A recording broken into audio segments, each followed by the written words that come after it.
Allow me, if you will, to take you on a journey to a fictional world that may just resemble your own. KOllOK, Washington. An amalgamation. A Springfield.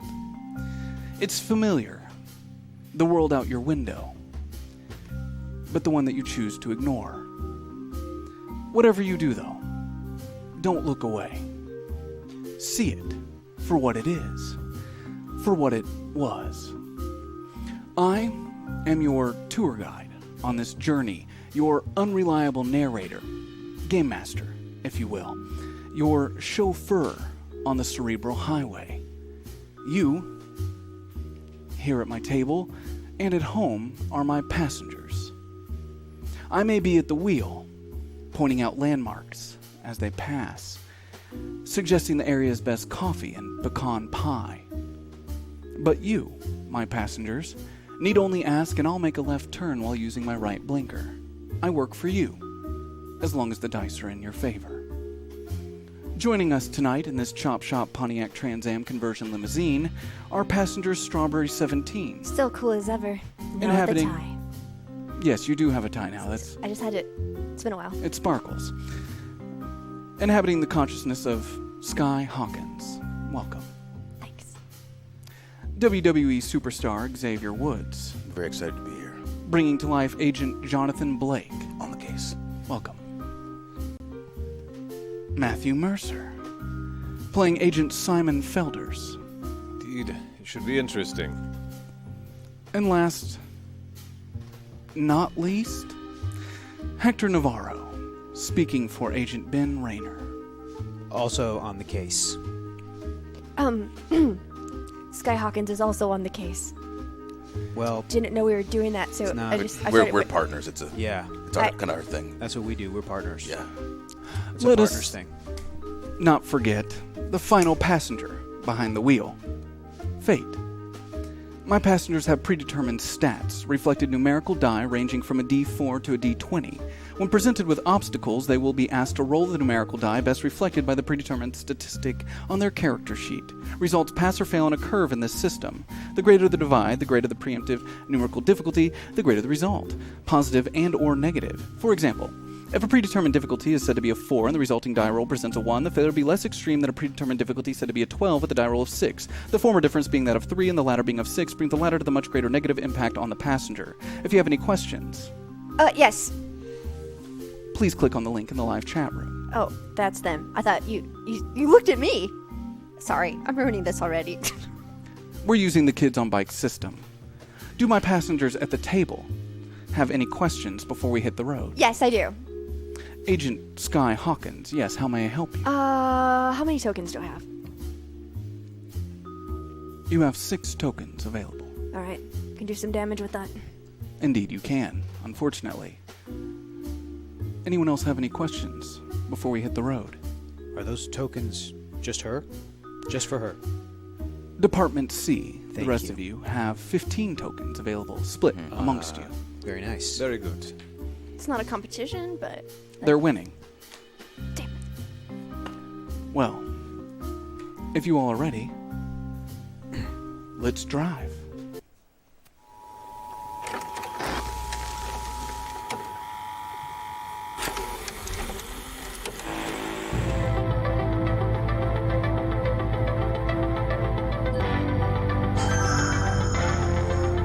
Hello, and welcome to KOllOK, America's heart. Life is generally easy in KOllOK. The spirit of our small town is built around enjoying life, despite our technological empire. KOllOK is like Paris.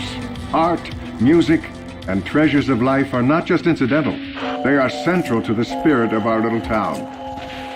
This is a special gift for visitors and those who live in our vast green valley.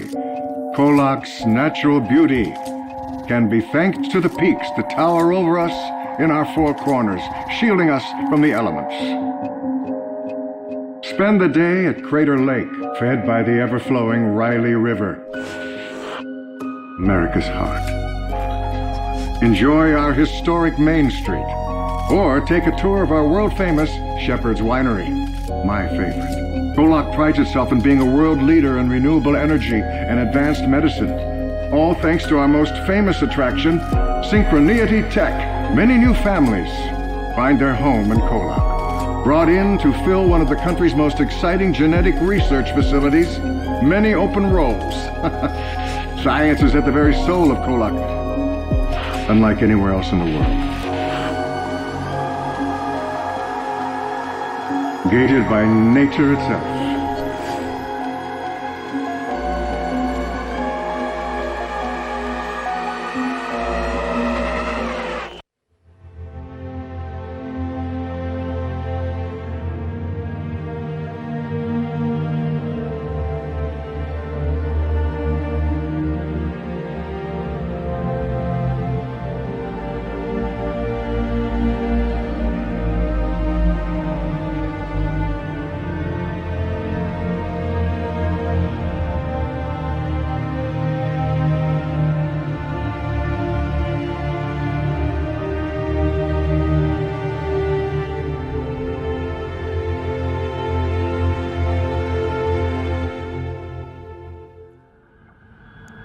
I am Laura Bennett. I say this to myself in the mirror every day, every morning, since I woke up here in the wrong world, with the wrong face. I am Laura Bennett. But that means something so different now. The things that I've done, that I'm capable of doing without blinking. I look in the mirror and see bright headlights. I see Sammy's eyes going dark and lifeless. I am Laura Bennett. No, you're not. I look in the mirror and see Marcus and all the terrible things that everyone says he's done. They're wrong. I don't want to believe he's capable of any of it. Maybe it's genetic, and every Bennett is capable of horrors. If we say it's for the greater good. You're not a Bennett, you're a clone. For our friends. For our family. I look in the mirror, and I see more than myself, and less. I am Laura Bennett, clone of Marcus Bennett. I am the fallen star, their reckoning. I am Marcus Bennett.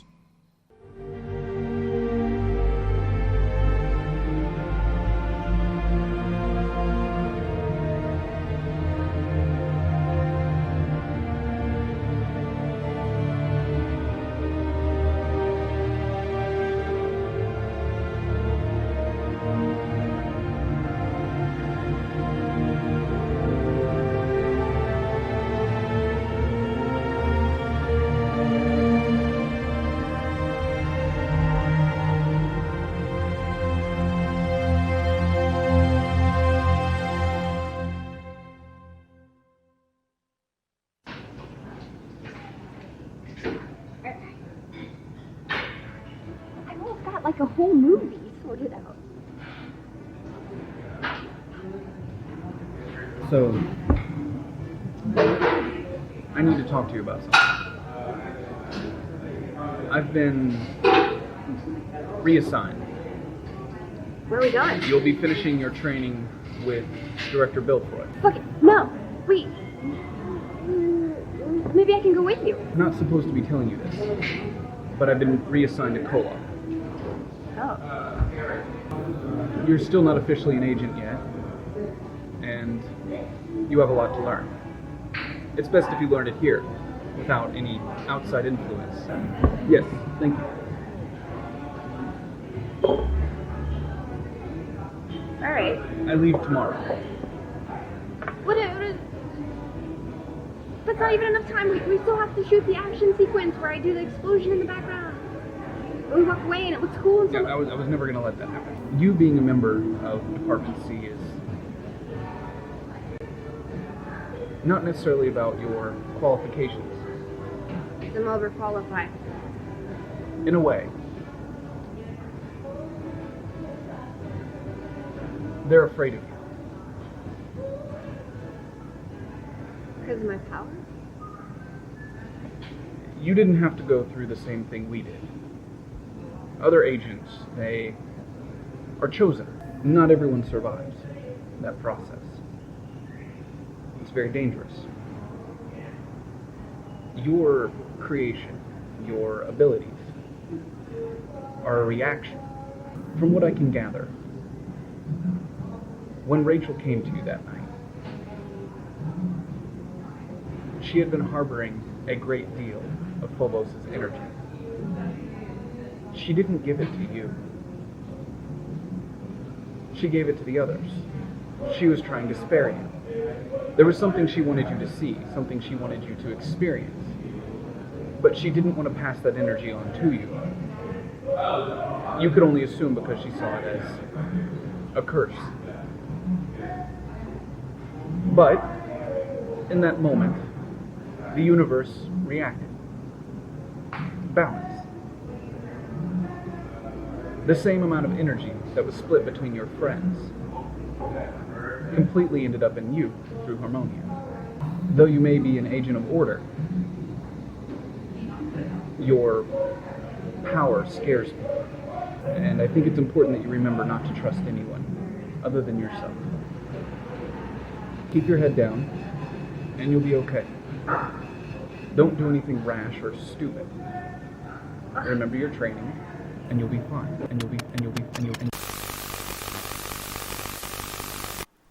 Agent Sky Hawkins quickly tries to remove the cassette tape from the tray before any damage can be done to her most vivid memory of her now late mentor. No. Agent Hawkins, please roll your flight difficulty of 6. Flight 11? You very easily pop open the tray, pulling it out. Just as you start to hear it whirl as if something bad was about to happen. Jeez.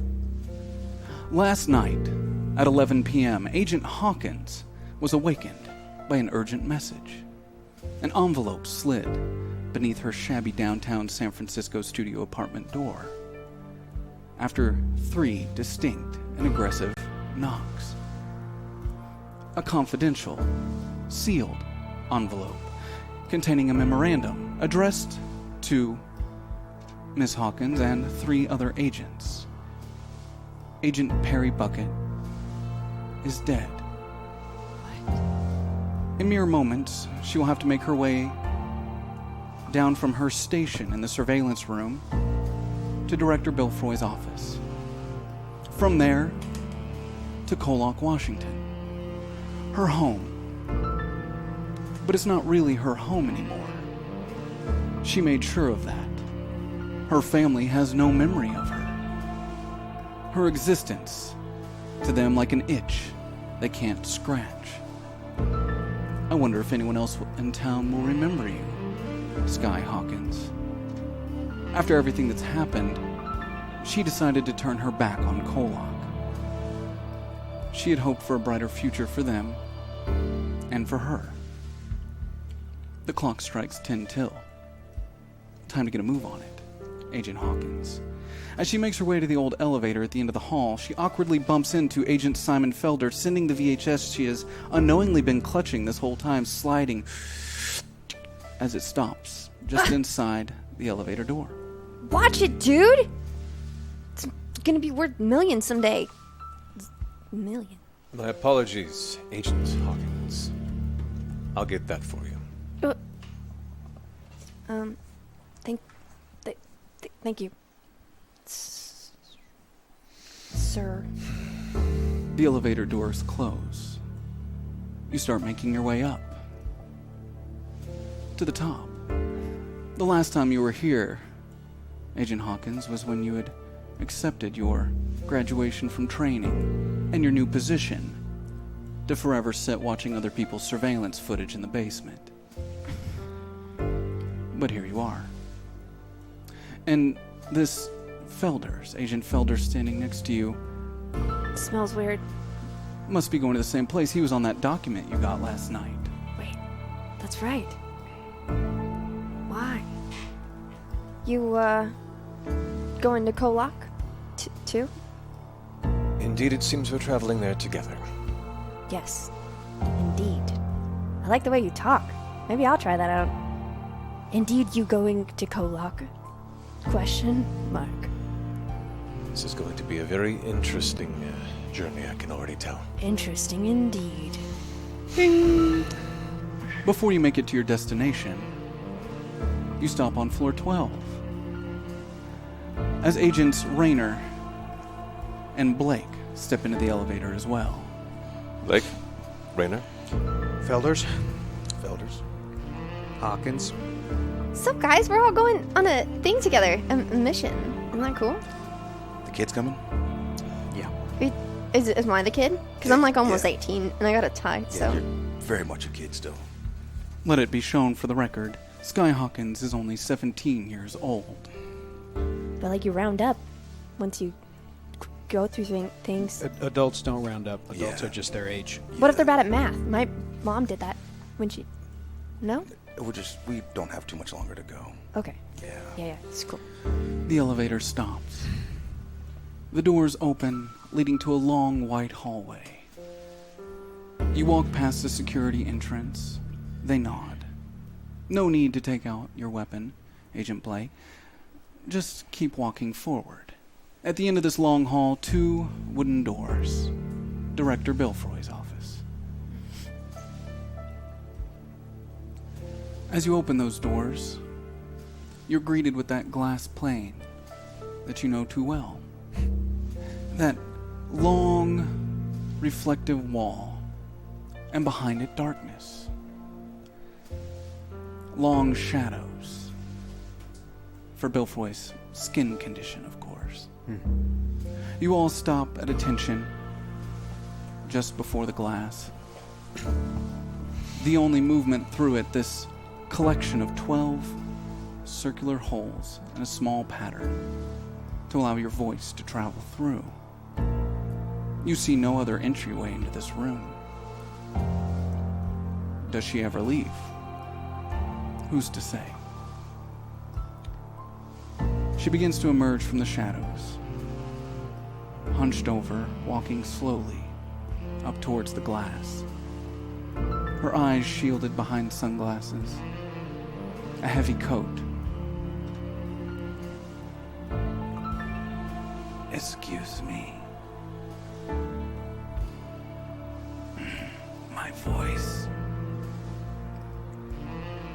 My voice has grown quite tired.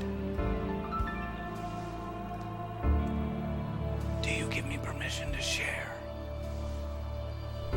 Of course. Please. Indeed.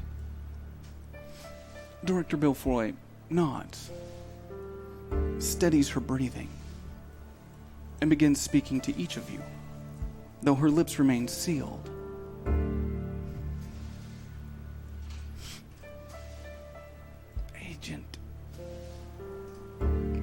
Agent Perry Bucket was sent to KOllOK to investigate interdimensional subject number 63. A being quite ignorantly referring to itself as the Traveler. Wait, what? The Traveler, based on our informant's intel, is believed to have found a way onto Earth Prime through the grotto after originally being believed to be banished to another Earth That's impossible. by Clarity Ana in 1986. Miss Hawkins, you will have your moment to speak. And you can share whatever it is you need to share. We believe IDS-63 is tied to the recent drug outbreak in KOllOK. The drug in question is known as crocodile tears. We have not been able to get our hands on the drug, but the effect gives me confidence that it's tied to Phobos' energy and was the cause of the fire at KOllOK, Washington, VFD during the local mayoral debate and the much reported Crater Lake incident. You may or may not be aware that the young individual by the name of Michael Hunt was under our care after a young boy by the name of Tibby Devon turned him into a living pretzel.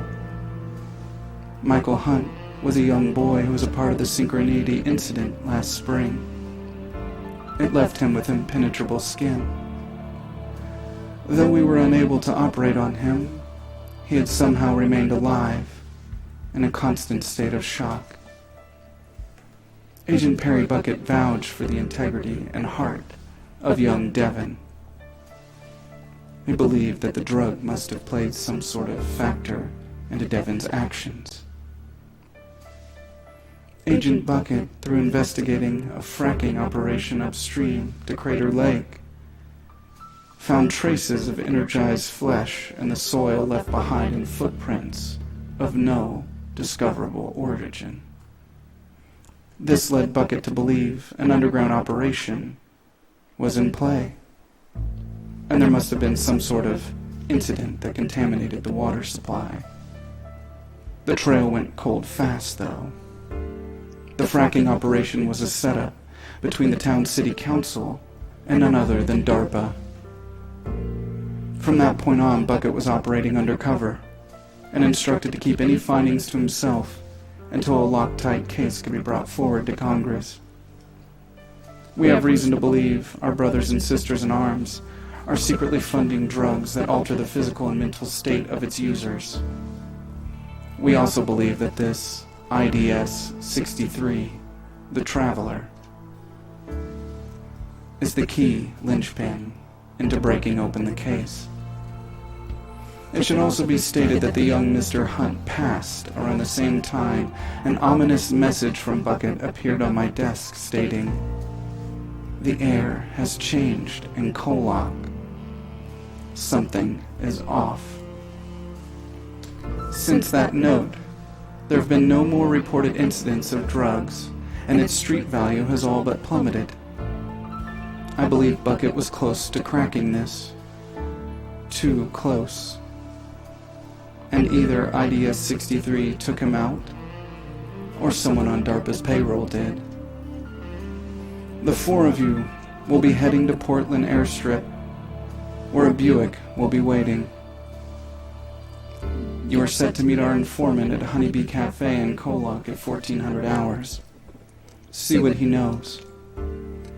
Agent Rayner and Blake, your primary objectives are to retrieve the body and all evidence from the local PD and return them here. We'll bring him back, Director. Yeah, got it. Agent Felders, meet your new partner. I think I was solo. I think I would rather prefer to go solo. Dr. Bilfroy, I would have to agree. Yeah, I think we're better separate. I hear your concerns, but let it be known that Agent Hawkins is a KOllOK native and has a unique connection to the area and its people. The two of you will find Bucket's files and continue his mission. Though the drug may be off the streets, the operation that funded its existence and the death of so many must be brought to justice. The two of you will have access to Rayner and Blake's muscle until you get to the morgue. From there, you'll be on your own. As mentioned in the memorandum that brought you here, the local sheriff alerted us to the discovery of the body, but has offered no information whatsoever in regards to Bucket's belongings. See what the informant knows, and then deal with the local PD gently. The last thing we want is another war in KOllOK. Agent Hawkins, can I trust that your emotions will not get the best of your judgment on this mission? Yeah, of course not. I've gone through my training. It's like I'm like 4 months older now. I'm basically like almost 20. So I'm not the old Sky. That's just what I'm trying to say. I'm not. You know that. I'm not. Agent Felders, you are the senior operative on this mission. I expect you to take the lead until the other agents need to make their way back. Do you have any questions for me? I will happily accept this specific mission, Director, and will do my best to make use of the skills of the individual who has been assigned at my side. No particular questions at the moment. Thank you. Definitely benefiting you a lot in the KOllOK native. So, just throwing it in there. We got your back, Felders. Appreciate that. What the? Oh my god. It's a boys club up in here. Director Bill Froy just walks back into the shadows. She doesn't say another word. Wait. Bill Froy, you said I was gonna... Kid. Stop. I had something to say. Kid, it's done. Yeah. There's nothing else. The Now we go. Now we go. The Traveler, they can't be alive. She walks back up to the glass. Oh boy. She places her hand on the pane. Speak your mind, child. I killed the Traveler. I went back to the grotto. That was Rachel's contract. I did what I had to do, and the Traveler can't be alive because I killed him. One of the last correspondents of Agent Perry Bucket mentioned that the Traveler was inhabiting the body of a man by the name of Justin, operating as a park ranger just outside of KOllOK. Not Justin. If you say you killed this Traveler, How is that possible? I didn't kill Justin. I killed the Traveler. I put a gun to its head. I killed. That was the first person I ever killed. I would remember this. and this Justin is someone that's known to you? Yeah. So these were two different beings. Yes. Justin's the park ranger. He's a weird dude, but he couldn't be the Traveler. I know Justin. So, the being's name rings true. Be aware that you may have a body jumper on your hands. Body jumper. Perfect. Jeez. All right. What is that? Sorry, kid. It's not going to be a fun one. Yeah. She retreats back into the shadows. The hell does that mean? What did I kill? Perhaps during the journey we can speak more on this subject, but for the time being, I believe our meeting with the director is complete. Thank you, Director. Thank you. There's no response, but those of you that have been working at the department for a while didn't expect one. Through the darkness, you know that your time here is done. And you make your way down to the local airport, where you'll hop on a quick flight to the FBI office's Portland airstrip. Upon landing at the airstrip, you find that there's a car waiting.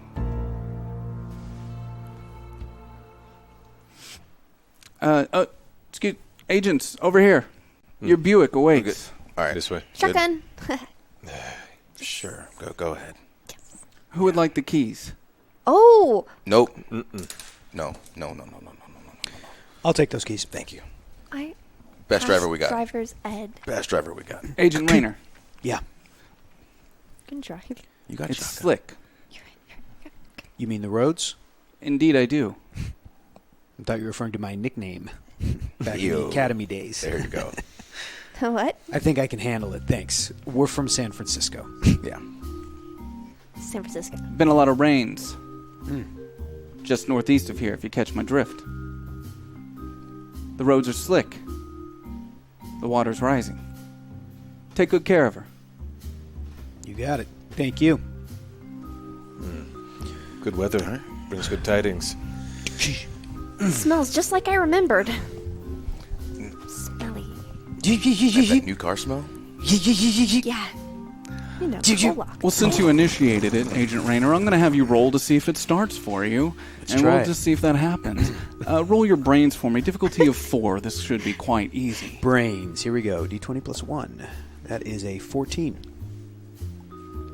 Purrs like a kitten for you. Like I said, slick. You begin making your way to the northeast from Portland, KOllOK's a short 2.5-hour drive from here.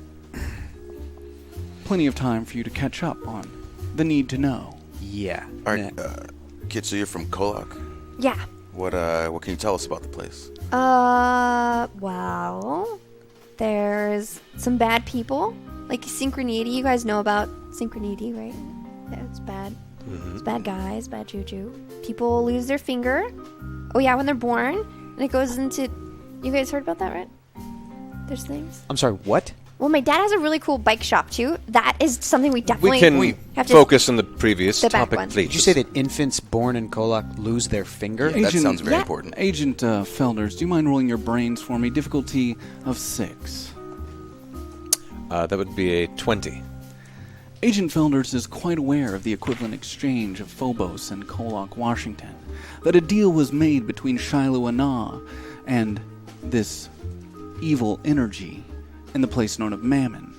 That flesh was needed to bring a group of people back from the dead that Shiloh felt he was responsible for.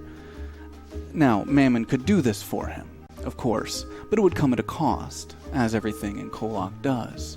To do so, for the next couple hundred years, every person born in KOllOK would be born with only 9 digits, each finger a small flesh payment towards the overall debt. These, of course, are things you would know. I do not clarify that. I allow Agent Hawkins to continue her description of the events. Oh. So then, like, what do you want to know? What it, like, elaborate. That eat? What? That doesn't make it... People No, just why losing would fingers? People lose... Why would they be born... What is it, like a genetic defect? Yeah. Is there radiation Something nearby? in the water. Something... Well, wait. What did you say, Felders? You used a lot of big words. Oh, Felders didn't say anything. We're asking you a question, Hawkins. I thought did Felders say something Can to you? me? Did I hear Reading that? minds? Wait, what? I just thought I heard something. Guys, do you like coffee?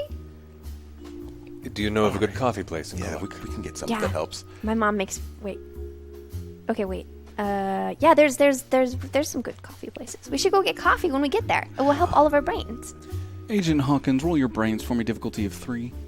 I don't know if I got a lot of that. It's a 3. Surely you can succeed without trying. Why do you do that to me? I got a 1. Oh. Would you like to use some tokens to know whether or not you can remember the exact mission place that you're supposed to meet your informant at? Yes. Great. You use 2 tokens, Agent Hawkins. Luckily for the rest of the group, if they like coffee, your informant's supposed to meet you at Honeybee Cafe. The best coffee and milkshakes around. Honeybee Cafe. The best coffee and milkshakes around. Oh, It's okay. quite good. I think you're going to be very impressed. I know San Francisco has a lot to offer, but KOllOK is unlike any other.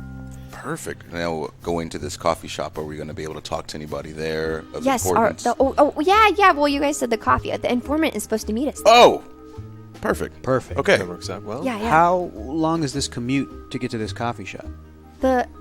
From where we're at. Yeah, right here on the road, right here. We're in Portland, so isn't like KOllOK like 2 hours away? And we'll say at this point, you've already been on the road for a good 45 minutes. And we've 45 gotten minutes no information out of Hawkins. This is painful. Well, what do you want to know? You're not even asking me specific questions. Oh, boy.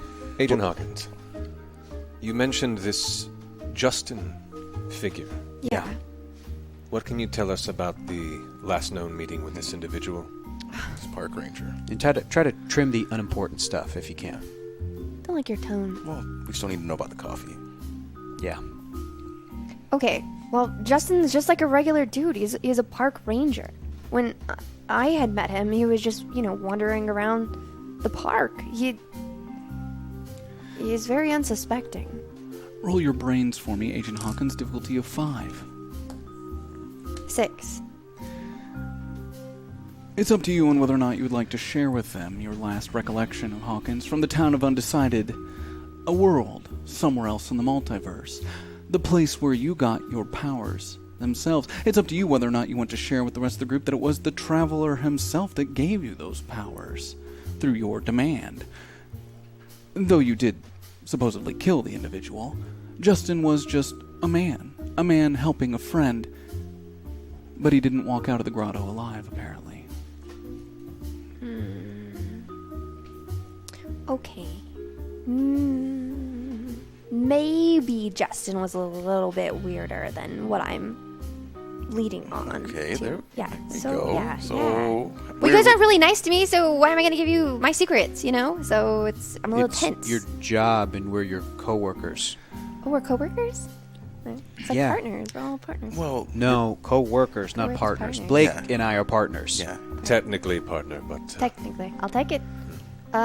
Listen, here's the thing. My thought is that we've all been a part of the agency for quite a while. Yeah. We know that you Got get it. some flack for being young because people see youth as an experience, as immaturity. So Oh. coming on this mission with us is going to help your cred in the bureau a little bit, but we're going to need you To give to you. help us. Ah, got it. Yeah. Okay. Well then, Agent Hawkins, it's up to you on whether or not you want to share that Justin was the leader of a militia that was taking down the Traveler themselves. It's all up to you, of course, on how much you want to share.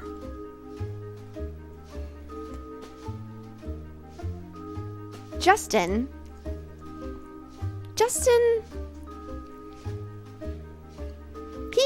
He kind. There was some weight to his name. He was a leader of sorts. He was trying to take down the Traveler. That's why it doesn't make sense. He was trying to take down the Traveler.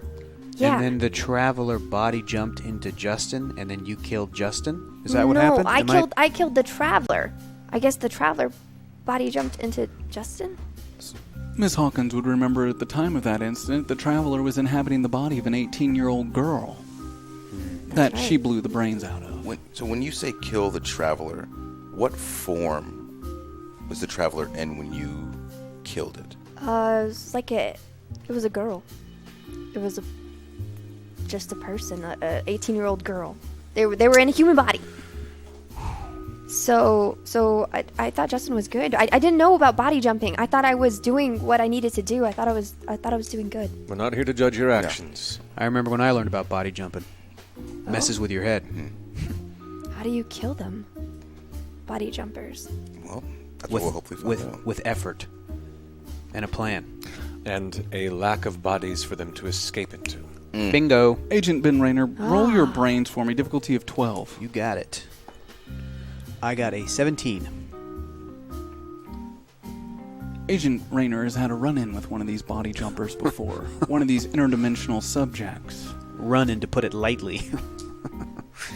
He has some experience in the field that actually makes him quite suited to capture one. You killed a body jumper before? Hey, I never said killed. Oh, you had to capture them. Yeah, I didn't know about you dealing with a body jumper. That was before we were assigned together, yeah.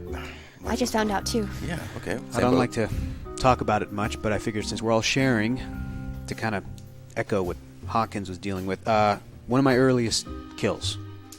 You know, the kind that you cannot easily forget. And I'm very sad to report that there were some innocent people caught in that crossfire. That's why I don't like to really talk about it too much, Blake. I'm sorry. Yeah, of course. And it hasn't really come up since, until today. New body jumper. New mission. A body jumper can only jump bodies if they're killed? Is that how that works, or do you know? Agent Rayner, roll your brains for me, difficulty of 8. 16. You would know that, in fact, that's not necessarily the case. Right. If they have the energy and they have the means, they can move at will. Though it does take a lot out of them, so they don't like to do it too often. Calls too much attention to right. itself. Just go ahead and relay all of that information. A lot of misconceptions about body jumpers, but it doesn't take that much. It's just as long as they've got that effort. They don't have to be on death's bed or anything, so... So most likely, Traveler jumped right before you pulled the trigger. That's right. Then who did I kill? Apparently that young girl, Miss Hawkins. We can just get to KOllOK and get you some coffee. Yeah. Oh no. Why don't you tell us more about that KOllOK coffee? Good thinking, Yeah. Blake. Good thinking. What else can you tell us about this town? You're from here. Yeah. So My your dad had a bike shop? He has a bike shop. Cool. Yeah. Great. Awesome. And there's bike paths set up all around KOllOK that I've been giving. I like set up a unanimous donation thing where I send it to the money to my dad. And Do you mean anonymous? That's what I said. Pretty sure you said unanimous. Well, this Yeah, wouldn't make it's the too same much thing. sense to you. Why would she have to make it anonymous? If she was giving these donations, of course, seems like there's something to do with her family not knowing. So we can take, I've never seen them in person, so there's like all the bike paths that my dad always wanted to have made, but we never had the money for it, so that's going to be really cool.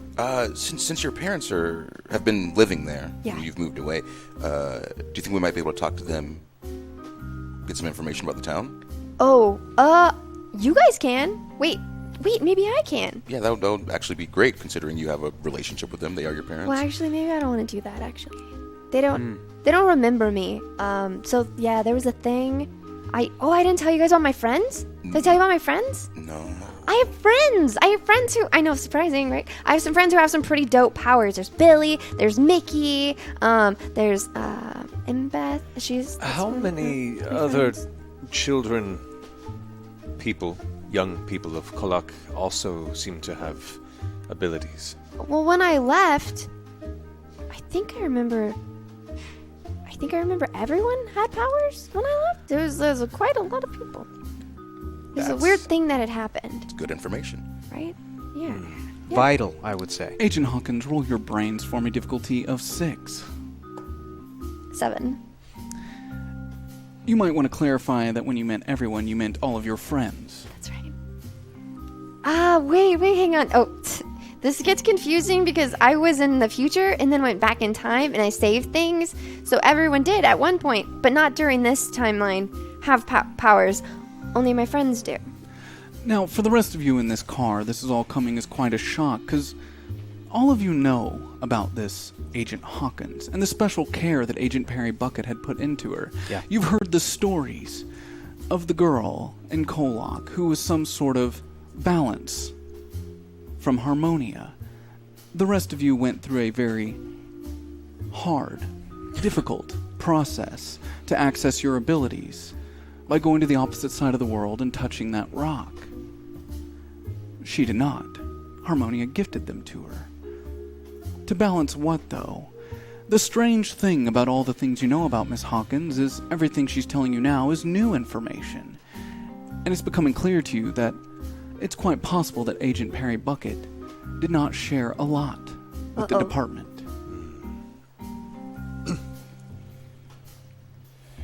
I thought you guys knew that. Is that news? Yeah.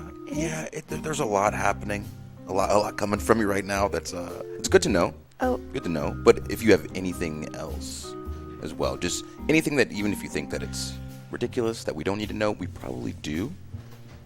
Agent Hawkins, specifically, could you let us know about the final time that you and Agent Bucket had met? Yeah. Was there anything that he had shared that would be possibly linked to his current passing? No.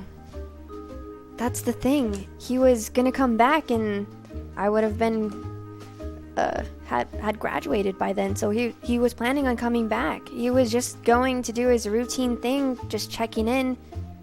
He didn't tell me too much. Agent Hawkins remembers well, actually, that Bucket didn't tell her anything about his mission. He kept that a secret from her as well. I mean, he's kind of a quiet person, or he was a quiet. You mentioned his routine. What do you know about his routine? Not much. You don't, you know Bucket, you ask him questions and he doesn't answer. Does that a lot. But yeah, I'm just as shocked as you guys. I don't know who could have done this. I hate to be this blunt to a 17-year-old agent in the field who just lost your mentor. Partner. Sure, whatever. But he was your mentor for a reason. He took you under his wing for a reason. You gotta give us something. Sure, we could ask him something in the hallway, and yeah, like you said, he's tough to read and he wouldn't give you anything, but you've gotta know something. Just think. Now, as you say this, Agent Rayner, your attention for just a moment starts to fade. For in front of you are these large, overwhelming storm clouds.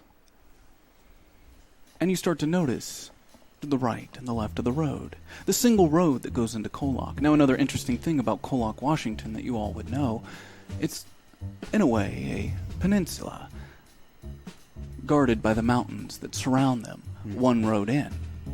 one road out. And as you get closer to KOllOK, Washington, the water on both sides of this road rises ever higher.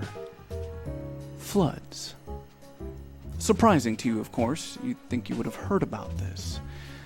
But in fact, you have not. And there was no flooding in the surrounding areas. But it's there. And the water is continuing to rise. Is this water going to stop at some point? You know, sometimes things are really weird here in KOllOK. It's kind of unexplained. What's the elevation level of KOllOK? I don't know. How am I supposed to know that? All right, fair enough. Does this look drivable to you, Agent Reyna? Slick. I'm going to do my best. I'm going to see if I can find a safe place. I can always drive. No. Because Just let him. Roll your flight for me. Difficulty of 15. A 7. A 7. A 7. You have an opportunity here, Department C. You can power through these slick roads. The rain coming down ever harder. You would need to use some tokens to do so, to get you up to that 15. Otherwise, suffer the consequences and see what happens.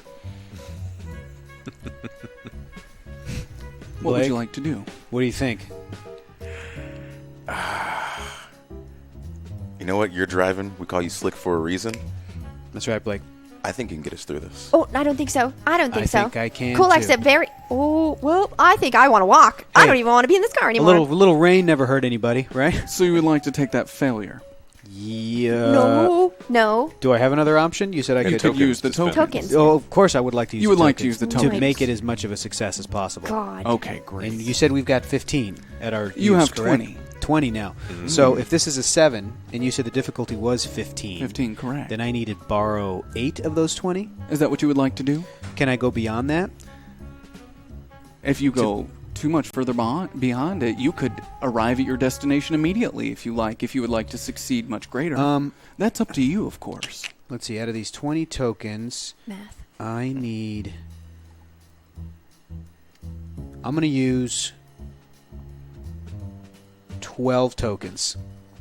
We're going to use 12 tokens. So you would like to succeed with a total of 4, which is Yes. nearly a critical success. But I would say that is I'm not pushing it. quite. That's a good push. Thanks. That's a good push. Great job, Slick. Hey, no problem. Just whipping it. Everybody hang on. Slick whips it through the mountainous roads on the way to KOllOK, Washington. Yeah. The slick, mountainous roads. The closer you get to town, as I said, the waters continue to rise. But just at the outside of town, the 2 towers that you drive through, the clouds break. A nice piece of sunrise. But you do notice, as you look around the town, the floods are doing them in. Now you had heard, or at least you'd seen in the memorandum, that the sheriff said something about Bucket's car being pushed by the floods down into the lake. Maybe there's some truth to that. Maybe not. And as you start making your way into town, this small, mountainous town, towards the Honeybee Cafe, you start to see that some of these outlets on the street, the sewer drains, are in fact flooding over. The water level in the town continuing to rise. Is this part normal? No. It wasn't like this when I left. I don't know. Hell of a rainy season. Yeah. All right. Take us to the cafe. I'm going to look for the safest place to park at this cafe. Maybe there's a little, side street or something that's kind of up on an incline that can just put us a little bit above this. Roll your brains for me. Difficulty of 5. You got it. Here you go. Piece Boom. of cake. 12. As expected, you drive to the opposite side of town towards the Honeybee Cafe, make a right turn and move just up the hill, the cafe residing down below. As you all get out and make your way down to the cafe, it's hard not to get noticed, the 4 of you. You're making quite the statement in KOllOK. A lot of the locals stare as you walk past and make your way inside. This cafe, old, brown, to you, Miss Sky Hawkins, it's like a warm glove. It's been a while. The memories you have, sharing moments with friends inside these booths. The windows wrap all the way around. A good vantage point, basically. On the back side, towards the kitchen, is up the hill. Be hard for anyone to get a jump on you. As you enter, the bell dings, and you hear a couple people from behind the counter. Hey! A woman walks forward. What? You want some coffee? Have a seat over there in the booth. Thank you. I believe there's someone waiting for you. Oh. Perfect. You see two individuals' heads sitting in the aisle, not in the booth. They've pulled up chairs, their backs turned. So we're thinking one of these guys is the informant? If they're waiting for us, they must be. All right. Coffee? Coffee? Please. All right. 4 coffees? 4 coffees and a biscuit, please. A biscuit? Just a biscuit? Just a singular You want some butter on that biscuit? No, just a biscuit. Jelly? Just a biscuit. Jam? You want a piece of pie? Only What about some bacon and eggs? biscuit, please. Just a biscuit. Just a singular biscuit. I'll take all those things Same. all together. In a bowl? Yeah. Could you put them all in a blender first, In actually, it. and then a bowl like that, and just Ooh. a spoon? I'll just do it So in a bowl. you want the biscuit, you want the bacon, you want the eggs, you want it all blended? Yes. Yes, please. But I want it in just on a plate. I'll take one, Kids gotta eat, too. please. Sir, would you like anything really strange? I'm fine. Thank you. Coffee? Coffee. Thank you. You said all the. You Okay. I thought that offered- was a special. Yeah. She ushers you towards your seat. People are weird here, man. Yeah, I can see. People. As the 4 of you sit down in the booth, the 2 individuals standing on the other side, a little frightened by your side. Miss Hawkins, you recognize one of them. Strangely, immediately. Stevie Baker. Billy Baker's father. Wow. He makes eye contact with you.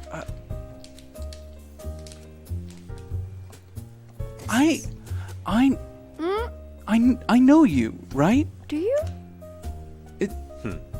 Agent Felders. Stevie Baker. Pleasure. Agent Blake? Stevie Baker. Agent Rayner. Stevie Baker. If- This is Blind Earl. He looks up in the distance. Hello?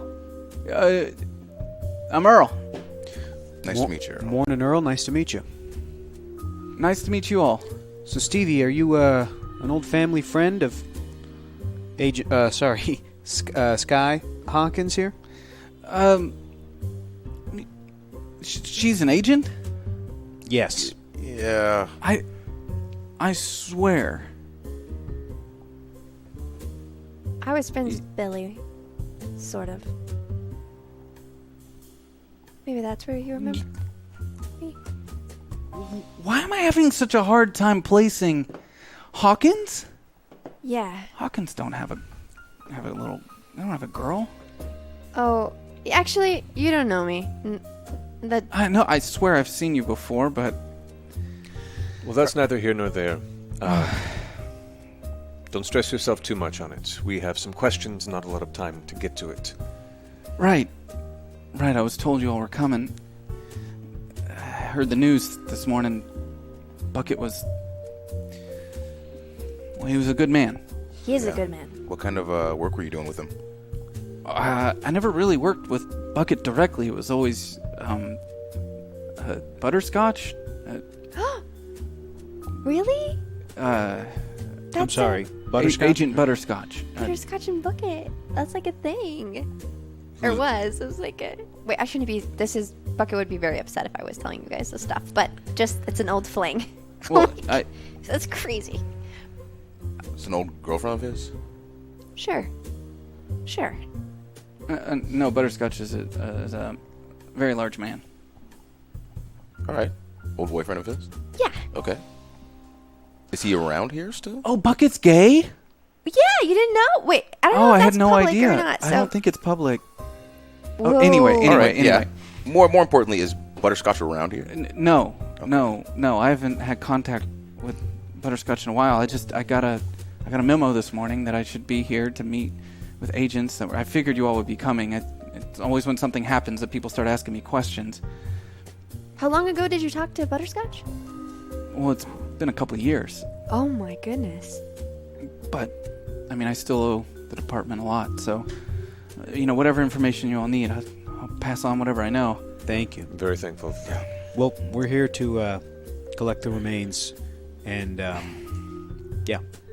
Right, from wherever. You would know more about that than me, but I heard the announcement, and from the sheriff on the radio this morning, something's not right. When was the last time you spoke with Bucket? A long time ago. Like how long?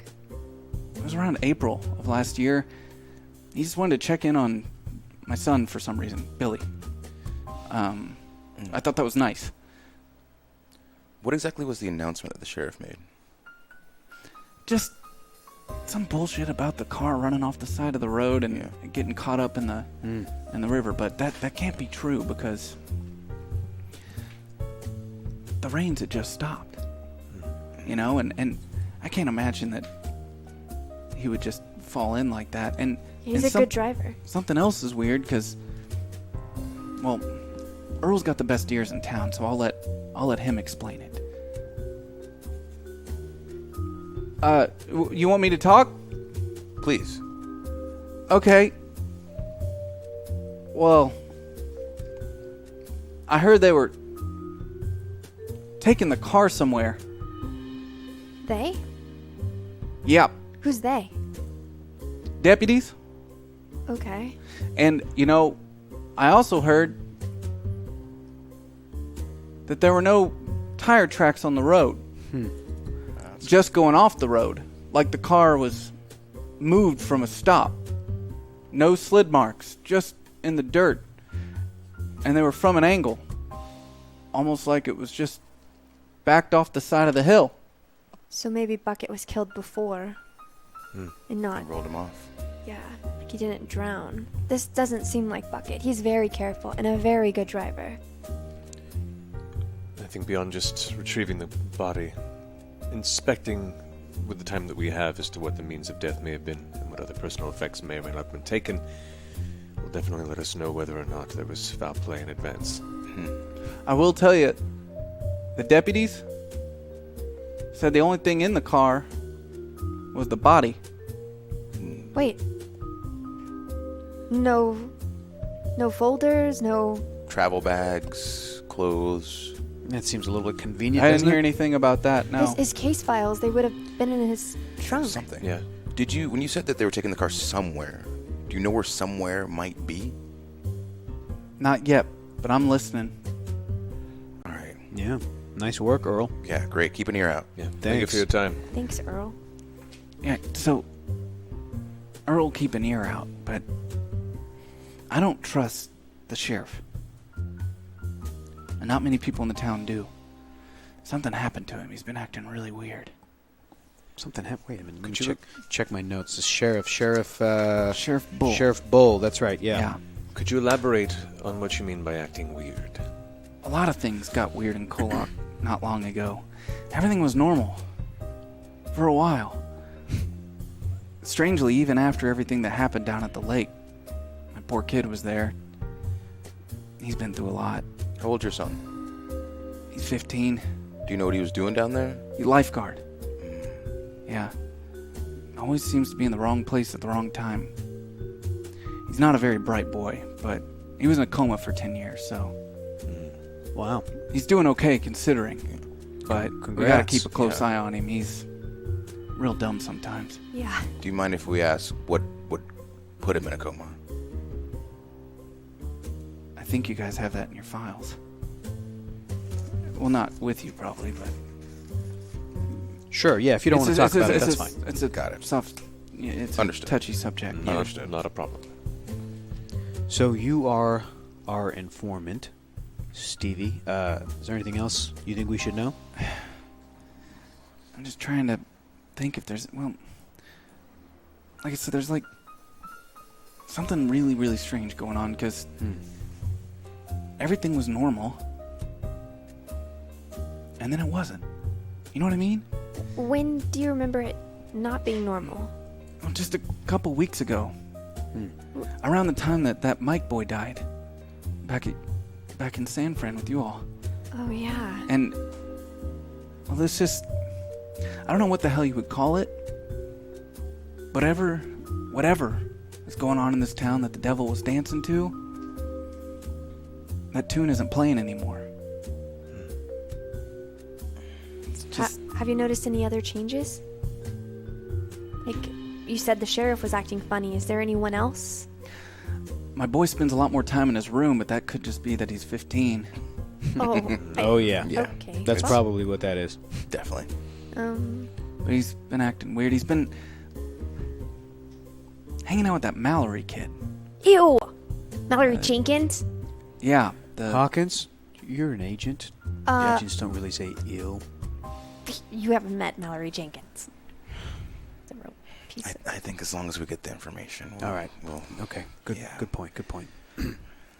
But it's hard. It's a feeling.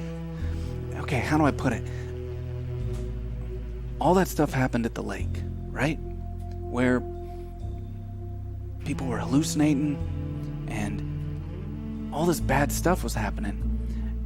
And then my son's friend, that Devon boy that hurt Michael Hunt, he apparently healed a bunch of people at the hospital. And then the VFD burnt down because of some drugs in the chili or something like that. But what I'm trying to say is that was normal. And then, one day, it wasn't.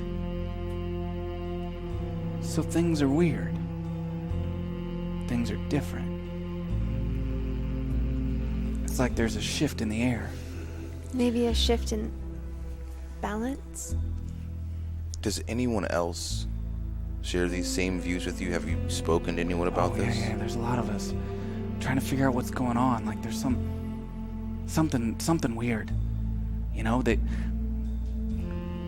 shut down the Synchronity message board. The mayor did. He was afraid that maybe like Synchronity was spying on us or something. Just 2 days ago, booted back up. Apparently on its own. What? Alright. And, what? Blind Earl is grabbing onto his arm, moving him. I hear it. Yeah. You hear what? There's a deputy, just down the street. They're watching. Keeping an eye on you, tabs, just in case you try to make it over to the junkyard. What's at the junkyard, Earl? Deputy... Would it be Bucket's car? Bull's telling Warstone, keep him there, keep him busy. We gotta get rid of this car. We gotta get over there. Go ahead and throw $20 down on the table. Has the coffee arrived? Indeed it has. And as you put the $20 down, she shows up with a giant blender vat, basically.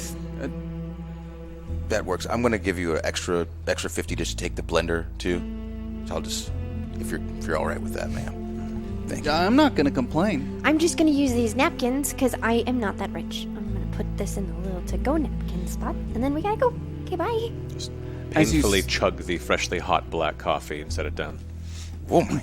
Roll your grit for me, difficulty of 5. The whole thing. Natural 1. Oh no! It's just coffee. Would you like to use your tokens? We're gonna need your tongue on this. I feel We like need you. If you're in the burn Your ward. tongue might melt off. we've got at least 8 tokens, right? Now, I will let you know, you do have 8 tokens. It's not a critical failure, so you're not going to die from this. I'd forgotten. And your ability would I have to haven't be up used before. Before the roll, I totally forgot that I had that. Curses. Well, at this point, I'll go ahead and I'll take some tokens, because why not? Coffee rolls are important to me. Got to. Damn straight. Drinking use black those coffee immediately. 4 tokens to down that coffee much. What? It appears that the agent's hardened black soul is unaffected by this piping hot coffee. That's why you're in charge. Felders. Felders, you are a badass. Incredible. That was the coolest thing I've ever seen. Come on. We have to get going. Sip mine. I want to try to sip my Don't.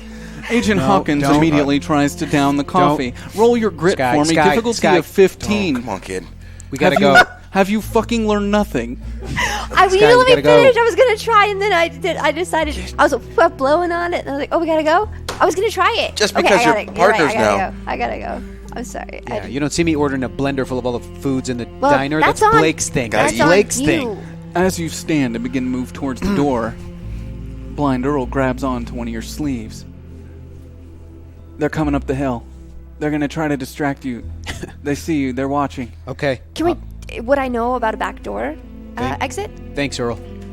You would know that there's a back door that leads up the hill. Guys, we can take the back door. Fantastic. It leads up the hill. Let's go. Lead on, Agent Hawkins. Thanks. I need all of you to roll your flight for me. Simple difficulty of 6. I'm going to use Nerves of Steel to take half the die value at a 6 exactly. Well, there you go. That's a success for you. 11. That's a success for you as well. 6. Well, there we go. 5. Well, would you like to use one of your 4 remaining tokens? Yes. Just get us right to that 6. Well, there we it go. looks like nobody's seen. Yes. As you start sneaking towards the back, walking your way through the kitchen. As you make your way just towards that back door, you can hear the officer coming in through the front, the chime of the door, ringing out. And you can also hear Stevie Baker standing up being like, "Oh, Officer Warstone, what's going on? Good to see you today. How are you doing? Here, you know what? Have a cup of coffee. Sit down." As he tries to distract the officer, and you're able to cleanly make your way out the back door. Your car's parked just up the hill, merely 50 yards away. What would you like to do? Hawkins, you know where the junkyard is? You do. Yes, I do. Lead the way. All right, let's go. Gentlemen, lady, lead the way. Let's go. Shotgun. Oh, dang it! You didn't. For clarity, when you ask for her to lead the way, Yeah. are you asking that she Verbal drive? directions. Verbal Absolutely not. directions. Okay. Never on my Important life. Distinction. Very important distinction. These keys are mine for this. I get it. So you're now sitting in the back with your new partner. This is annoying. I'm having to reach over to the guy in the front to tell you where to go. Do you even have a driver's permit? Yes, and a license. Why did you look at me like that? The streets, like we said, they were flooded coming in. Yeah, it's nice right now, but they call them slick That's for right. a reason. That's right. Anyways, go straight. Make a left up here. You do so, and as you pull up into the left, you see the sheriff's car parked at the junkyard. You can also see on the other side of the fence a black Buick being lifted by a large magnet being pulled off to the side. Is that Bucket's car? Stop it. No, we're getting out. Let's go. You all begin running towards that general location. As you make your way through the front of this junkyard, you hear the sound of a dog. You also hear the sound of another agent, another officer that is, yelling out towards your general direction. "This is private property. You're not allowed here." FBI, Agent Felders, lift that vehicle down immediately. "And I'm Officer O'Reilly, and you can kindly go fuck yourself. This is our jurisdiction. You're not allowed here." Do you know what FBI stands for? I'm not sure you understand. Go fuck yourself. Do you know what that stands for? Federal Bureau of Investigation. What the hell has federal ever meant here? Nobody gives a shit. Get It's- back in your car and get out of here. Hey, buddy, it's you, it's some fleas on a dog's ass, and then it's us doing our job. Yeah. So you bring that down, otherwise you're about to lose yours. Because we could put the flea collar on right now. Then you're done. Is anyone operating, or the person who's operating the actual device lifting the vehicle, are they within visual range? They are within visual range. As you look over this individual's shoulder, you can see the sheriff is in fact inside this large crane, moving the vehicle over towards a very large compactor. So we're talking to the... Sorry, what was the... Officer O'Reilly. Officer O'Reilly. So I'm going to use 2 tokens to have the item, whatever item that I need. Indeed you do. Oh. As you use 2 tokens, you now have 7 remaining, just a heads up. You grab a pipe. And I decide to swing it directly into his temple. I'm going to have you roll for me your fight. And I'm going to roll this agent's fight in response. Ooh, this is classic Blake right here. He's all hopped up on diner juice. We don't have the time. We don't have the time. That's right, Blake. Blender's You do what working you through do. me. Now, before you announce your result, I will let you know that I rolled a 2, and you rolled. You're very I lucky, rolled Zach rolled. A 13. The temple goes through. Boom! From the left, his skull removes to the right, as this pipe leaves almost like a line 3 inches inside his skull, taking the eyeballs with it, clear through, as his body falls to the ground. Shouldn't have cursed at us. I really don't like that, sir. I thought we were supposed to help people. Bucket said we're not supposed to kill people. That was that paperwork's going to be fun to fill out. I'll take care of it. You guys didn't see anything. You hear a shot ring out. As you hear a ding on the metal next to you, you can see now that the sheriff is standing just outside of this crane's window, shooting his pistol in your general direction. I need you all to roll your flight for me, difficulty of 6. Fight or flight? Flight. All right. You're being shot at. oh my goodness. 6. Nerves of steel, take it as a 6. 9. 7. You all quickly jump behind the metal just in the front of this building. You now see that the car has stopped moving, swaying back and forth as the shots ring out, hitting the metal around just in front of you on the opposite side of this junkyard wall. How many tokens do I have? Sky Hawkins, you have 5 tokens available. I want to use my powers. Sky Hawkins has been training for this. Though she may have been training, her power's still unpredictable. Hard to understand what could happen. Oh boy. I'm going to slide this deck of cards over to you, Miss Hawkins, and you will draw the top card. Whatever you draw is what's about to head towards that sheriff's general direction. In the way I describe it. Yeah. We'll see how useful it is. So please, the top card is... Invisibility. The ability to become invisible, causing light to pass completely through the body. Roll a 2d4 when activating this ability. You don't need to do that. You just go invisible since you use tokens to activate it. And within that instant, Sky Hawkins disappears. Where'd the kid go? I was just looking at her. I'm pretty sure she's invisible. Hawkins, are you there? It's the second partner I've lost in 5 years. Do you respond? No, I don't respond. So what do you do, Hawkins? I want to go over to where the sheriff is, and what do I see around him? You can see that the sheriff is standing on the top of this entryway into this old crane. He's got the door propped open. He's holding off to the side, shooting his pistol in the general direction of where you were. His foot dangling about low enough for you to grab it. If you'd like to climb up, you may alert him to your presence. You just have to think about what you want to do and follow through. So, what's up? Okay, wait, I'm gonna run back to them. Guys, I'm gonna distract him. I told you she's Guys, invisible. I'm invisible right now. I'm gonna distract him. I'm gonna pull his foot down. Be careful. He's gonna fire somewhere. Hopefully not at me. I'm invisible. He won't be able. I have a tie. Guys, take him out. Don't kill him. Just shoot in the shoulder. You Everything know. she just said gives you zero confidence that she's about to be able to succeed in Okay, what guys, she's doing. I'll be right back. Guys, I'll be right back. And then I'm gonna run over. And do what? What is around? You said these little foot's dangling, but is there He's like not a rock? dangling. Is there like it's a little... within reach. He's It's within standing reach. on a crane. You'd have to climb up to get to his full level, but if you were to reach, you should be able to grab his leg. So, But is there like a rock somewhere on the ground? would you like to find a rock? Yeah. Okay. I found a rock. Roll your brains for me. Difficulty of 8. God. Am I this stupid? I don't know. You're about to make a floating rock appear in front of this guy with a gun. Okay, no, I didn't find a rock. I mean, I got a 4. You got a 4, so you found the rock, but he sees you do it. As you pick up this rock directly in front and start lifting it above your head. How big is this rock? I don't know. You failed. As you pick this thing up and start lifting it over your head, getting ready to throw, you see as the sheriff turns and quickly, what the fuck? As he starts shooting in your general direction. I need you to roll your flight for me. Difficulty I of 12. told you guys to be prepared. I was going to distract As soon him. as the rock rises, you see fellas go, oh shit, come on. Okay. Right behind So you. all 3 of you rush. Yeah. Blake, put the blender down. Put the blender down. Dude, there we go. Let's do this. So, walk me through, since you are moving forward first, how would you like this action to proceed? I guess try and fan out a bit to draw attention while he pivots towards where the rock is. Try and bum rush. Good plan. Now that they are spreading out around you, your flight roll can have a +4. Yes. What was my difficulty? Let's say 6. You should only fail this if you roll a 1. Was it a 2? Yes. Well, you succeeded. You get that +4 on that roll. Oh my god.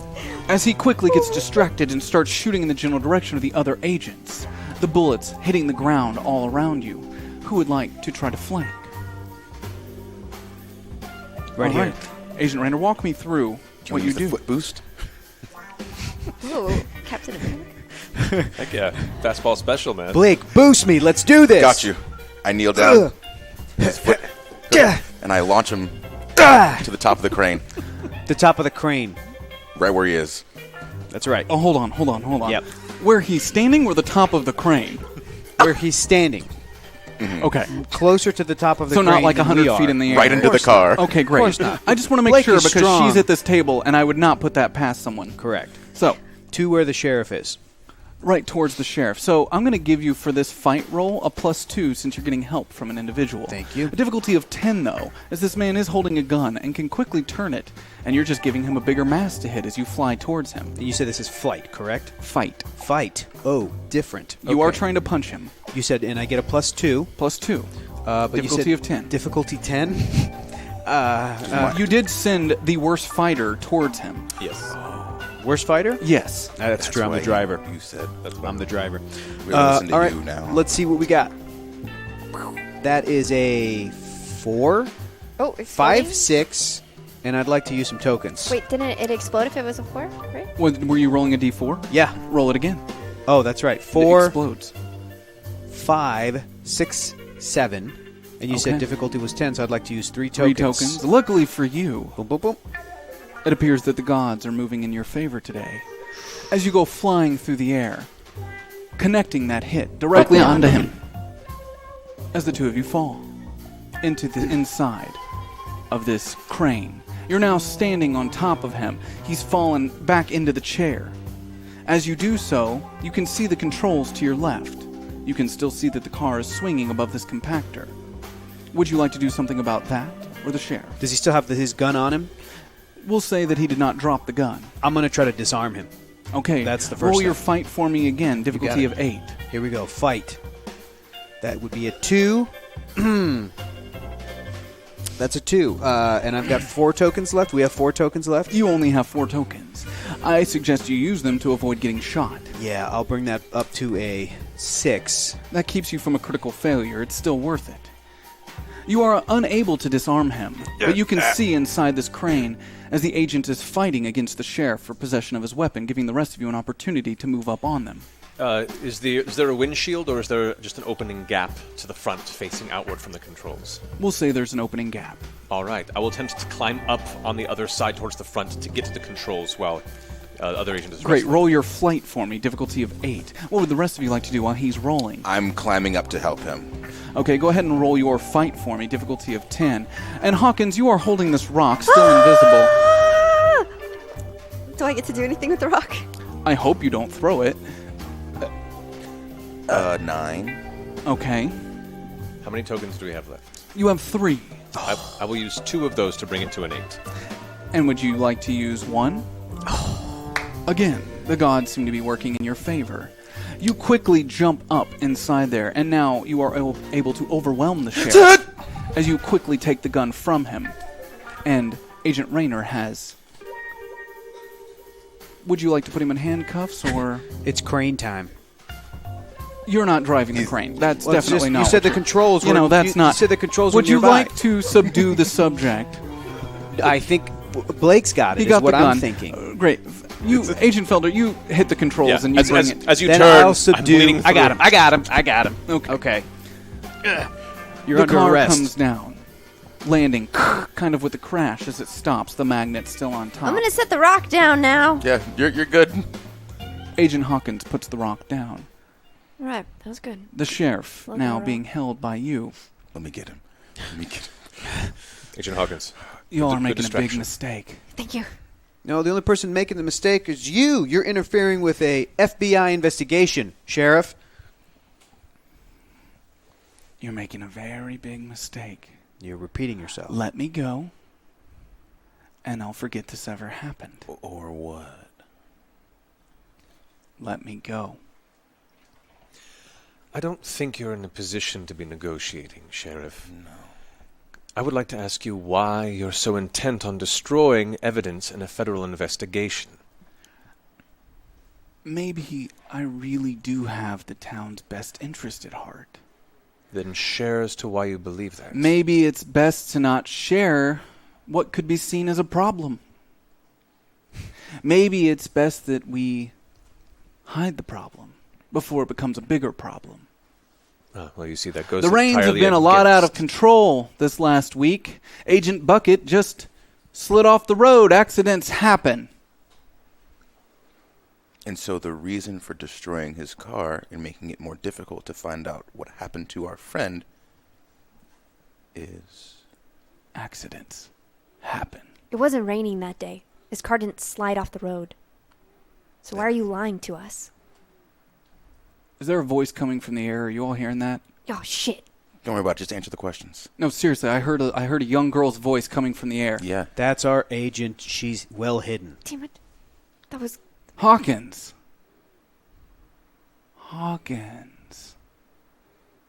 Welcome back to KOllOK. Agent Hawkins. Agent now? How do you know me? I know a lot about you. What do you mean? I know a lot about your father, too. He's doing well. He appreciates the payments you've been sending out.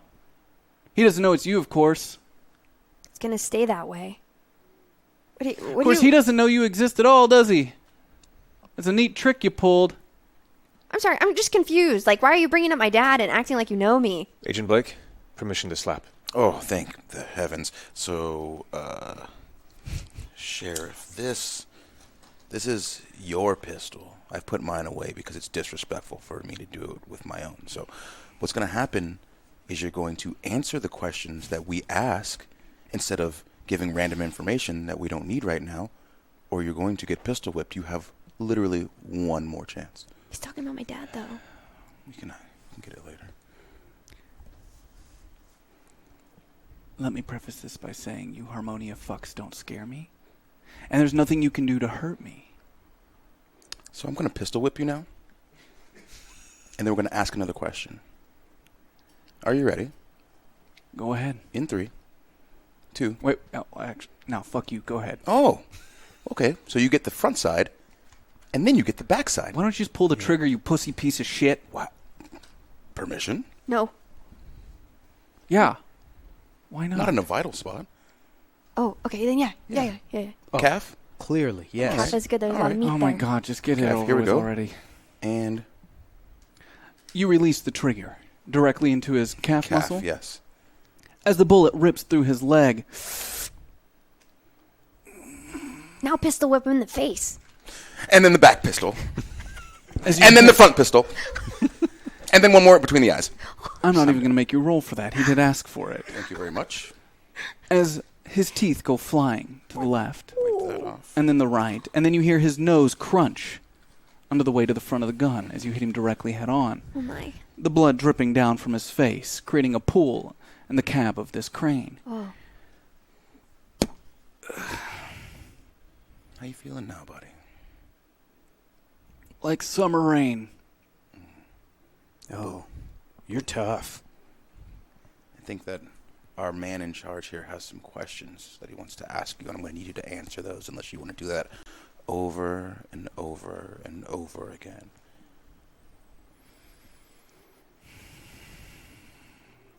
What do I have to do to get you to just fucking kill me?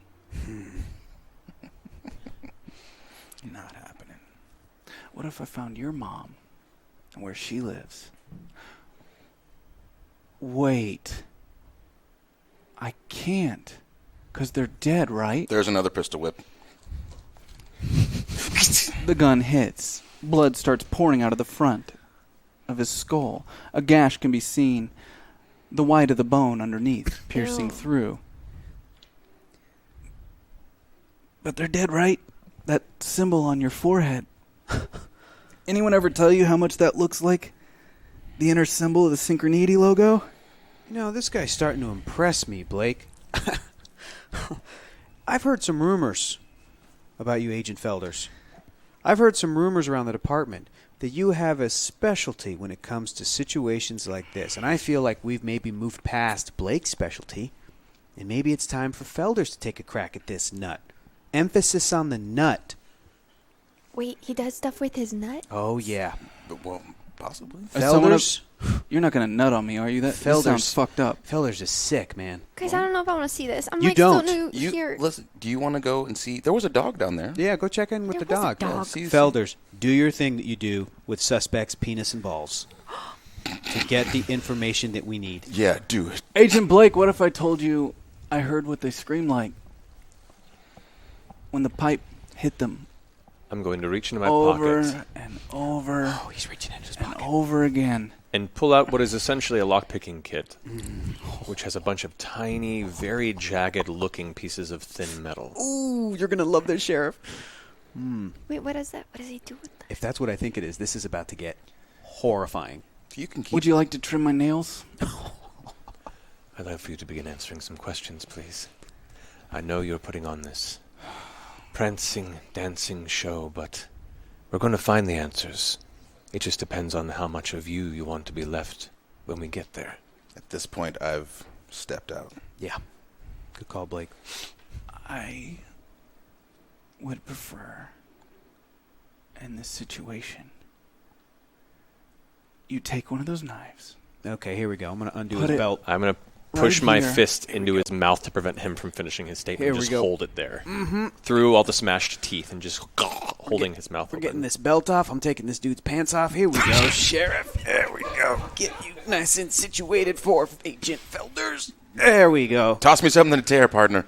Oh, coming up. The sheriff's pants now at his ankles, his I- dick hanging out I in the have my front of eyes the cab. closed. Sky has her eyes closed. This is real traumatizing. Agent Felder's fist inside of his mouth. Come out here with me. Come outside with me. Okay. Any okay. passerby, of course, would just think you're up to some fun. How do you follow through with that action? Felders? I don't think he's going to give us what we want in this moment. I think it's best that we at least disable him and take him with us. Sounds great. The adrenaline right now is guiding him away from any sort of answerable state. Agreed. You can feel now on your hand. He's gnawing on it, choking himself, trying to bring your fist closer to the back of his throat, pushing ever harder, further down. I'm going to slightly withdraw. As you withdraw your hand, he quickly takes his head, smashes it down on the control board. His eyes go wide, his pupils start to dilate, the blood pouring down the front of his face. We've He straightened him. smashes again. I'm back in. I hold him. Put him to Not sleep. moving. I got him in a sleeper hold. He's got 3 seconds. 3, 2, and sleep. Roll your fight for me. Difficulty of 6. Guys, I have to be honest. Everything that's been happening, Bucket did not tell me anything about this. There's a reason. 12. He might not have known. You do put him to sleep. But as his body kind of goes limp, you've put a man to sleep before. You know what it feels like when the body goes limp and it struggles for that quick insurance of some air back into their lungs. Though it may usually take them a little while to get full consciousness back, the problem usually stops. But this body doesn't respond that way. Underneath your arm, you can start to feel different points of pressure pushing out from the skin below. Almost like the legs of a centipede pushing along your arm. On your rolled up sleeve, you start to feel the indents of each individual leg pushing off and against, as the rest of you start to see this body ebb and grow, flowing in and out, as something inside the body itself fights to release you start to see the skin slowly tear, the muscle fibers releasing. Agents, back away. As you do, and you let the body fall, starting at the mouth as the head rips back, a long cylindric insect-type being starts to flow out of this body, climbing up and starting to spin around this crane, moving ever larger and larger, starting to flow almost like water from this being. It doesn't make sense, as it shouldn't. This is a human form. Whatever's coming out of it, it's almost as if that form is a portal, allowing something from another side to move in. Because surely this being and its size could not exist within something this small. But it continues to wrap itself around the controls, then the cab. Its many, many tiny legs starting to move up and around the bottom of this crane as it starts to squeeze, and you can hear the metal creak. Can we shoot at it? Weapons you can free. do whatever the fuck you want. Getting down, getting out. Blake, you know that thing that we've never done that we've always talked about? Yep. I think it's time to do it. Let's go. I'm going to use my abilities to enhance your strength, and you're going to punch Boost me, baby. the shit out of that thing. Boost me. Now, in this given situation, there are a couple things that need to happen. As this creature starts to smash this crane, its many eyes, the hundreds of them, start to fixate in your general direction. Ugh. For the cost of 3 tokens, you can boost another individual and their connections to Harmonia. Yeah. So you would like to do that. Yes. You can feel this extra power flowing within you, but for your power to work, you need to find an item of great potential energy. I search around the junkyard. For the rock? Maybe something a little bigger than the rock. Okay. Are there any sort of generators? There's the compactor. The compactor. Made to smash giant objects. I want to put my hand on it. Start to gain some power. You put your hand on it. You start to feel that energy flowing through you, transferring into your body as you connect with him, boosting his connection to Harmonia at the same time. It might be too much. It might be too much.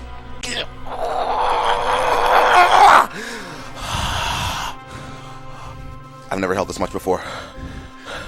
The creature starts to come back down off of the crane. Now seeing you as the prime subject, it quickly squirms across the ground directly towards your general location as it hinds up on its back 1,000 legs, getting ready to pounce directly over the top of you. As it's making that pathway to him, just taking as many shots as I can. As you shoot, chunk, chunk, chunk, chunk, as it goes across, you see each bullet tink, tink, tink, tink, hitting off of its weird, organic, but somehow almost metal structure that binds its plates together. And you... As it's becoming directly over me, I'm sitting in a crouch, focusing all the energy that I'm now harnessing in my fist. And as it finally gets directly above my head, I go from a crouch to a jump, and I uppercut it right in the face, and I scream, "Shoryuken!" Which is something the rest of you don't have the slightest bit of understanding to, but you form a special connection and bond to this individual in this moment as you understand exactly what it is he said. And your fist travels directly through the skull of this creature as it disintegrates. Yes. And its body, which was once one large plated insect, now falls to the ground. Thousands of them, roaches, cockroaches, all sorts of other types of small crawling creatures, centipedes, just scatter around this junkyard. Gross. And a calm silence falls over the area. That one hurt, guys. And I will now tell you that all of your rolls from here on out are a -2, as this has exhausted a large portion of your energy. I gotta take a nap. I remember a moment in KOllOK where I've seen this before. Can I roll to remember? I'd have to know what the hell you were trying to remember. I'm gonna try and explain it to you. It was the what's their name? It's the people who build the pillars. The stonemasons. The stonemasons. Yeah, there was a moment where one of them came out of a body after it was killed. I will tell you without rolling that though you may remember strange things like that, never seen something like that. you've never seen anything like this. This is new for you in KOllOK. Okay. But the horror, the dread, the familiarity of that moment seems right up KOllOK's alley. Okay. Agent Blake, that was extremely impressive. Thank you. Thank you. I got nothing left. Well, I would say, Raynor, the vehicle is now saved. Next is to see what we can find within it, and then quickly make our way to the body. You got it. Because if they're trying to get rid of the car, I can guarantee you the body's also on the same agenda. Good thinking. Hawkins, you can become visible now. How do I do that? Roll your D4 for me. Call high or low. 50-50 chance. Okay. Low. Okay. Wait. Jesus Christ. that is a 1. That is a 1. You Lowest of low. focus your energy, and you start to reappear. Whoa! I did it! There you go. You did. Nicely done, Hawkins. Thanks, guys. Thanks. All right. As you start to remove this magnet from the car and make your way over to it, upon removal of the magnet, the first thing you notice is that there's something on top. Something carved into the metal on top of the Buick. As you walk up to it, much to Agent Hawkins' surprise, almost as if carved with a knife from the inside out, spells Clarity Lives. There's no way. There's no way this is possible. What's the problem? I know this is becoming a tired story, but I killed Clarity. Now, to the rest of you, when you hear that, Clarity is a name you would recognize in that Clarity Anah was the head and founder of Synchronity. No, this would be like the Steve Jobs of this world. Clarity and awe? Yes, that Clarity. I saw it with my own eyes. Well, I you killed- just saw something else with your own eyes. Could you explain that? I've never seen that before. Not in KOllOK. Okay. But it's not out of the norm. I've seen similar things, but not a creature like that. I don't even know what that is. But Clarity, there was a bunch of clones of her. But why would they kill? What would they have to do with Bucket? Well, if there was a bunch of clones of her... They're and not like there's her, though. A sign from Bucket or somebody that says Clarity Lives, then we're probably just dealing with clones. Again, right, Blake? Or what if the Clarity you had killed wasn't actually one of these clones? Bingo. It wasn't a clone. It was the Clarity. How do you know? She was old as shit and gross looking. It was the Clarity and awe. I just don't... I saw her die, that's the thing. Marcus Bennett, another one of my friends, when I went to kill her, he tried to save her. But he failed. I'm just... Why'd you kill her? Can I be honest? Yeah. As I was...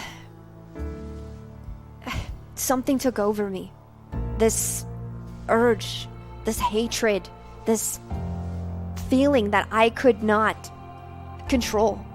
And all I wanted to do was to see her dead. This is not unheard of to you agents. You've heard tale of other agents not wanting to be stationed in KOllOK, Washington, as just the air makes you feel like your skin could crawl off, making you erratic, uncontrollable, something there that just pulls at you. Would I know that she was the source of what's it called? Phobos? If you knew that, you would be wrong. Or what's it called? You can believe whatever Dang you it. want. I can't think. I need All right, brains. we gotta investigate this car. Like Felder said, I am going to try to pull some clues from the environment. Is there 2 tokens available to you so that I can do that? There are not. But a quick search of this car. Yeah, if you would like to files, just roll whatever. your brains. Sure. Difficulty of 10. You got it. I have a 9. There's nothing to be seen here, Agent. Outside of the top and the carved metal, It's empty. there's nothing in the trunk. Empty. And nothing in the car. No clues that you can discern of. Who was it that said that earlier? Was it Stevie? Was it Earl? I forget. It was Earl was the one that was overhearing them. Mm-hmm. Okay, well, I took a pass at it. I don't know, Felders, maybe you'd have better luck than I would. I can double-check the work of Agent Rayner if that's a viable option.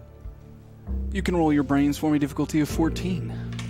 Dang, that's high. 11. I'll take a crack at it. Difficulty of 16. With a -2. Indeed. Mm-hmm. I didn't even see the car. I wish I had enough brains to participate, but Blake, take it easy. Take it easy, Blake. You've just spent yourself, okay? As far as you can assume, the top of the car was the clue itself. Mm-hmm. And it's about time to head to your next location. All right. The sun's going to be going down in KOllOK soon. And you still got to get to the morgue. Indeed. Let's go ahead and move the bodies out from the public space. I know just where to put them. At this point, there's only one body, as the body of the sheriff seemed to be taken by the bugs to who knows where. But the other deputy is in fact dead, and O'Reilly will have to be accounted for eventually. All right, into the car. Yeah. You know where the morgue is? yeah, I do. I just took O'Reilly and I drug him behind some cars in the junkyard. And left him in the junkyard. Yeah, so it's just a pile of junk. Then I put some junk on him. Great. All the junk. Let me make a note of that, because I'm sure that will come up later. Yes, it will. I came over and Rayner put his junk on O'Reilly. Junk on top of O'Reilly in the junkyard. Got Blake it. and Roy. There's a lot happening. You make your way to the morgue. As you make your way inside, surprisingly to you, you're greeted by none other than Bailey Mickey, someone that you remember a little of. You've definitely heard stories. And as he greets you, he ushers you back towards the cooler. He's been expecting you. All right, agents. Oh. Just make some room, make some room. Yep. Easy there, Jacob. Easy there. Sorry, he's new. All right. Okay. Oh. I think this is the fella you're looking for here. Thank you. Yeah. This is Bucket. Time out. You, Miss. Yeah. Sorry. You look really familiar. I mean, I'm pretty sure you've seen me naked once. No, you look like this Hawkins chick. Long story. You wouldn't believe me if I told you. Oh yeah? Yeah. That's so funny. I get that a lot. What'd you say your name was? Sky Hawkins? No, what's your real name? Sky Hawkins. No. Bailey Mickey, why don't you roll a d6 for me real quick and call high or low? Hi. 2. You're going to find it very difficult to form sentences, and you're a little overwhelmed because for months the doctors told you you had to have imagined this. You were only charged with one murder. The others weren't you, right? It was just Darla. That body that you remember cutting up of the young Miss Hawkins, that was all make-believe. It couldn't have happened, but there she is, and she looks so much like that girl you chopped up. You all right? Words. What can we do for you, gentlemen? Is this everything we have in regards to Agent Bucket? Yes. This is. Much to your surprise, agents, as you're looking at this body, you notice the blood-stained sheets. It was never mentioned that he had bled out at all, just that he had drowned. So, what's the blood from? You know it's the damnedest thing. It's every time I check on this particular body. Please don't look at me, ma'am. Please can face the wall. Thank you. every time I check on this, and don't turn back. All right. First off, speak to this agent again like that, then we're gonna have a problem. Yeah. She is part of this investigation as much as we are. I'm just having the worst day, fellas. I apologize. Just tell us what the blood is. Yeah, the blood. Right. So the blood is. Would you like to share with them that you already began cutting up the body? I would not. Okay. I would not because that would make me more suspect than I already am. Why are you suspect? I'm suspect because I thought that I cut her up. Oh, you mean when you cut up that girl? That's correct, right? Right. Yeah. Yes. But you were released from the mental institution. They said you were normal. Totally fine. But it's messing with my psyche, though. Oh, you're right. You should be worried about that. So, this the damnedest thing with this body. You know how most corpses just kind of like rot all together, all at once? Not this guy. Don't Not put your hands on him like that. Not this bucket of bones, if you'll pardon the pun. Sorry, a little mortician humor. Nah, this one's different. It's like disintegrating from the inside, like something's eating at him. Oh. This lets you know he has begun working on the body. So what have you found so far since you've already been putting your blades into him? Old Bailey slipping up again. Well, don't... First off, do we need to check and make sure this is actually him? It's Bucket. Yeah. You don't have to check, Agent Hawkins. I hate when you spoil the surprise, but yeah, this is your guy, and if you don't mind me, yeah, this thing is deteriorating. This guy's deteriorating at a much higher rate than a typical I'm used to. Drowned body. Typical anybody, and I've been doing this for decades, and I've never seen any case like this. This is a rapid rate of deterioration. Means that we're running out of time. Theories? Theories? You're asking the wrong guy. The mortician? Agent Rayner, the detective that he is, the curiosity gets the best of him as he starts to remove the sheet. Okay. Well, here's what we're working with. And as you can tell, it's a much higher rate of deterioration, as I stated before. Now, this surprises you immediately, agents, because this body looks far from dead. Like it's been there a while. This just happened yesterday, right? How long did you say you had this body for? Yeah, a day. This is going to be really tough to heal. So would you agree that he drowned? That's the cause of death? I would agree that something weird happened to him. I found him in the lake. What the hell is this? Yeah. Well, we're going to get to that, actually. Jacob, could I have the forceps, please? You should be careful. Like, let's just be respectful. You don't need to... Hawkins, this is a trained professional. Shit, okay. Thank you, Jacob. Thank you. Never doubt my profession. Yeah, we're going to get to the bottom of this, or should I say, through it. If you don't mind. Okay. Okay, well... Dear gods. Well, you never smelled a dead body before? I mean, this one's particularly ripe, but, oh, God. Yep. Yeah, that's a spleen. Agent Rayner, would you like to investigate this body? Yes. You do have 3 tokens available. I will use however many it takes, which I think is 2. 2? On the use of those 2 tokens, Agent, as you're investigating this body, despite the chest cavity being for some reason cut open, much to the joy of the mortician, it's the neck that is broken. In a quick action, the neck went from the left to the right. Now, if this vehicle was traveling downhill, backwards, the impact should have sent the head forward.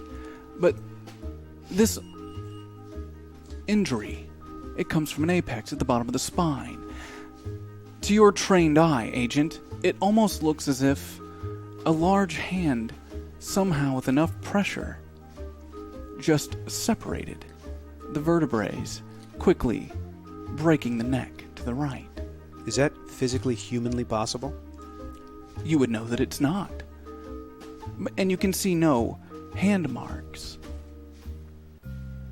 but it appears that something would have had to have held down above the right shoulder, holding the body still while quickly on the left, its head was moved at a forceful action, separating the vertebrae at the back of the skull. You can also see trails of some sort of strangulation, but not that by a hand. His tie, perhaps. Hey, what are you seeing, buddy? Can we get a few minutes alone with the body? I mean, I prefer if you didn't, but if you need me, I'll be right behind you. Thank you. Like right behind you. Okay. Fellas, you picking up what I'm putting down? I'm starting to get an idea. The neck. It looks like the neck was broken in a move that I don't think is humanly possible. Something seems to have been holding down the right shoulder, and then the neck just snapped, possibly separating some vertebrae. They said it was weird here. They weren't messing around. I don't think that a car accident did this. No. I think it's beyond before that. All of the intrusion, yeah. It's beyond that. Detective Rayner, you know why you're here. You're the best in the biz at finding clues. So why don't you go ahead and roll your brains for me one time? You got Difficulty it. of 10. Okay, and my brains was... Under a body. There we go. Right. Excuse me, Chief. There we go. Ooh. That is a natural 20. Roll it again. So that's 21. That would be 31 total. You learn a lot from this body. You learn that he was standing when he died. That his body fell. So whatever impact came onto his neck, it must have been fast, swift. That whoever did this actually tried to make it look like it didn't happen. His tie tightened back up, a little too tight, probably unaware of the damage that had been done to the neck, keeping any more extra blood flow as his body fell from reaching the skull. You're also able to see as you look around this torso, trying to figure out why in the hell this Bailey Mickey cut up your fresh body of your old compadre, and you notice that there's something deep inside. You see a small glimpse of something inside Bucket's body through the decomposed flesh. What could it be?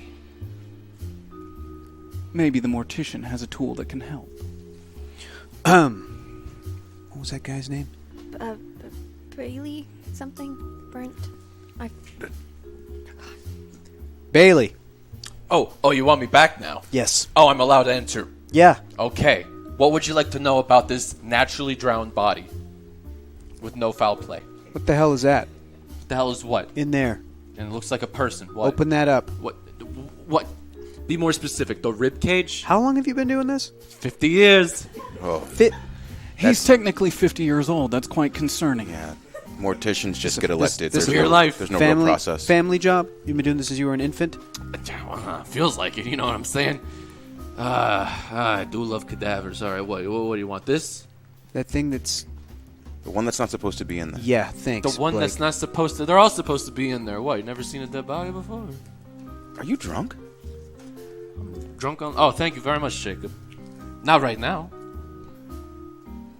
I'll tell you, though, it does speed along the process. That thing. The What- mortician's assistant pulls a small cylinder tube from the inside of Bucket's body. You're talking about the ribs. What I'm do you? so sorry. What do you mean? Oh, you didn't see that? You already cut him open? I don't know. I It was appears that this item was indeed swallowed by Bucket, where the stomach used to be before it disintegrated.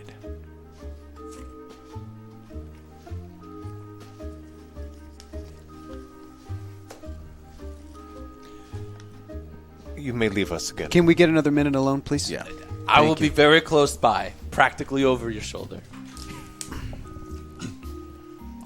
Hey. If I've learned anything during my time in KOllOK, it's that nothing is for free. So in my death, Agent Felders, would you at least share with the others what is the cost? Agent Felders, you are the senior officer here.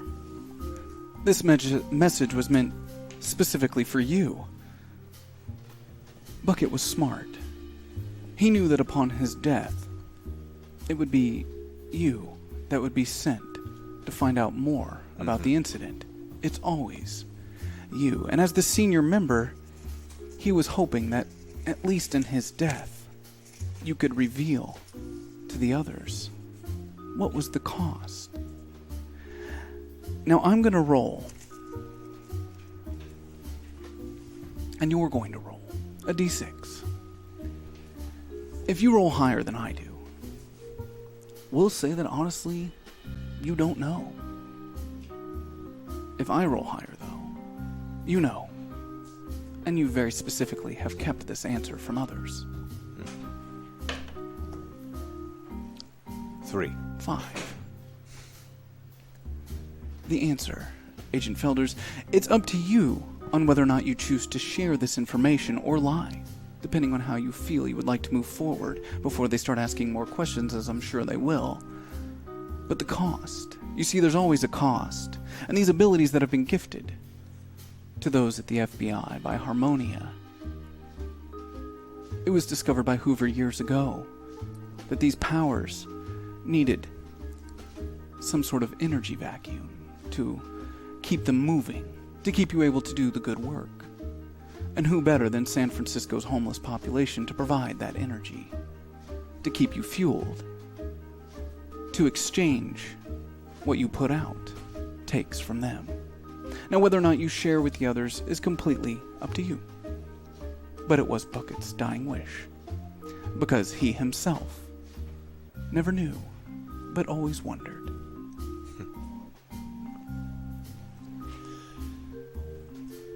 We'll have a conversation another time. Kind of glancing about the room at other possible prying ears. How many tokens do we have? 2. Would you like to use your ability? Because you could also roll. I would. 2d4. Roll it twice. If you get a 6 or above, it's a success.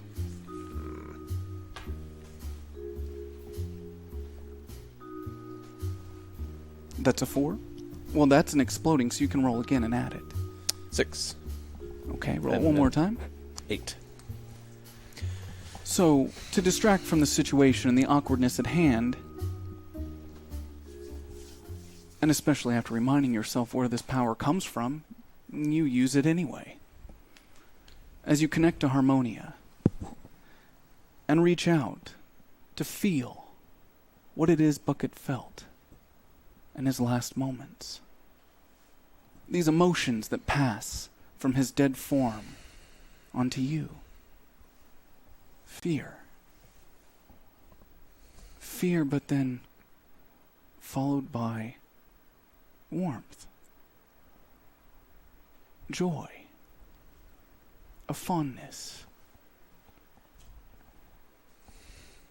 And a deep dread. A very strange mix of emotions for a man at death's door. All felt right before he fell.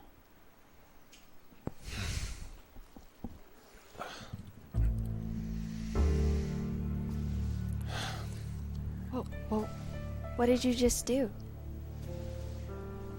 We all have our different gifts. Mine is an empathic connection with the dead in their final moments.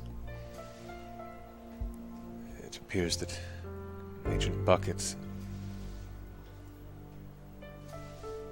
had gone from a sense of fear into a warmth, I want to say recognition, before taken with a deep-set dread. I can only surmise by this that whoever did this to our agent was very familiar. Perhaps even a trusted and beloved confidant. Man, Bucket doesn't like anybody in KOllOK. But The only people... Would be perhaps this Butterscotch. Butterscotch. It could be, but I feel like he Well, felt... Agent Hawkins actually knows that Butterscotch is not stationed here. Yeah, that's right. Butterscotch is in San Francisco. Yeah. He just used to report here with Bucket. I don't think it could be Butterscotch. He's not even... He's stationed in San Francisco. Hey, But here's... Agent, where were we 8 hours ago? San Francisco? No, here's the thing. They were like... Stuff wasn't good. He's in KOllOK. Why would Butterscotch be here? But... I know that he cared a lot about me and my friends. He was always looking out for us, and just always making sure that we were taken care of. Maybe they might know something. All right. Okay. Well, Agent Blake, Raynor, we have the body. Yep. Please be very careful with the body. Don't destroy it. Don't do anything to it. You think this is our first body retrieval mission? We'll be good to him. Yeah.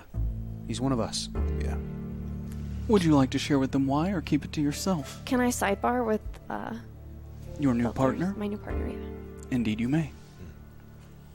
I know this is gonna sound crazy, but I have a friend who can heal dead people. I was once dead. That's why that stupid guy knows who I am. He chopped me up into a bunch of pieces. He basically brought me back from nothing.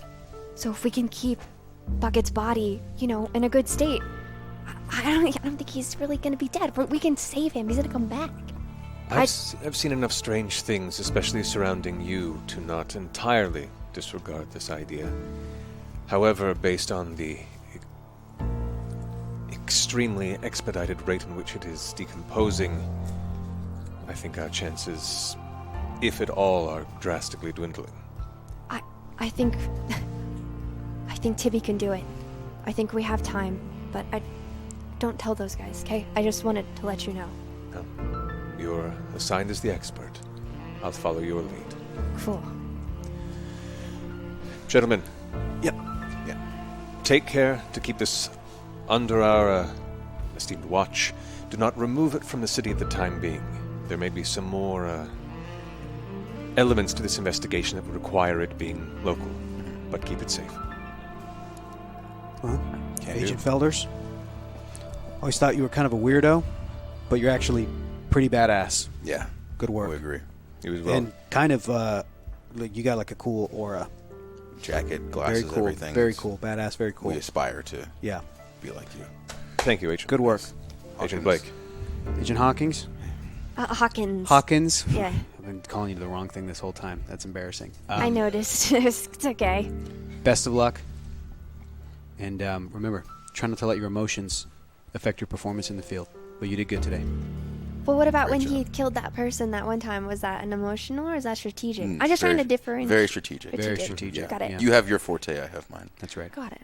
Look, I know I'm probably not the best person to be catching you up, but as far as anyone's concerned, you're the Billy from 5 months ago, and a lot has happened, and nobody wants to talk to you because we're all dealing with our own shit, but you need to know this stuff if you're gonna be our Billy. Okay. God, where do I start? So when you put yourself in a coma, Sky went back in time and kind of fixed everything, and this timeline is the result of that? And like, the radar now, after Sky left and went to work for the FBI, and Marcus is like running Synchronity. Really? It's you and Mickey still, and Tibby, and everyone from the D&D group, so... This Billy got to have a D&D group? You called it Teenagers in Space.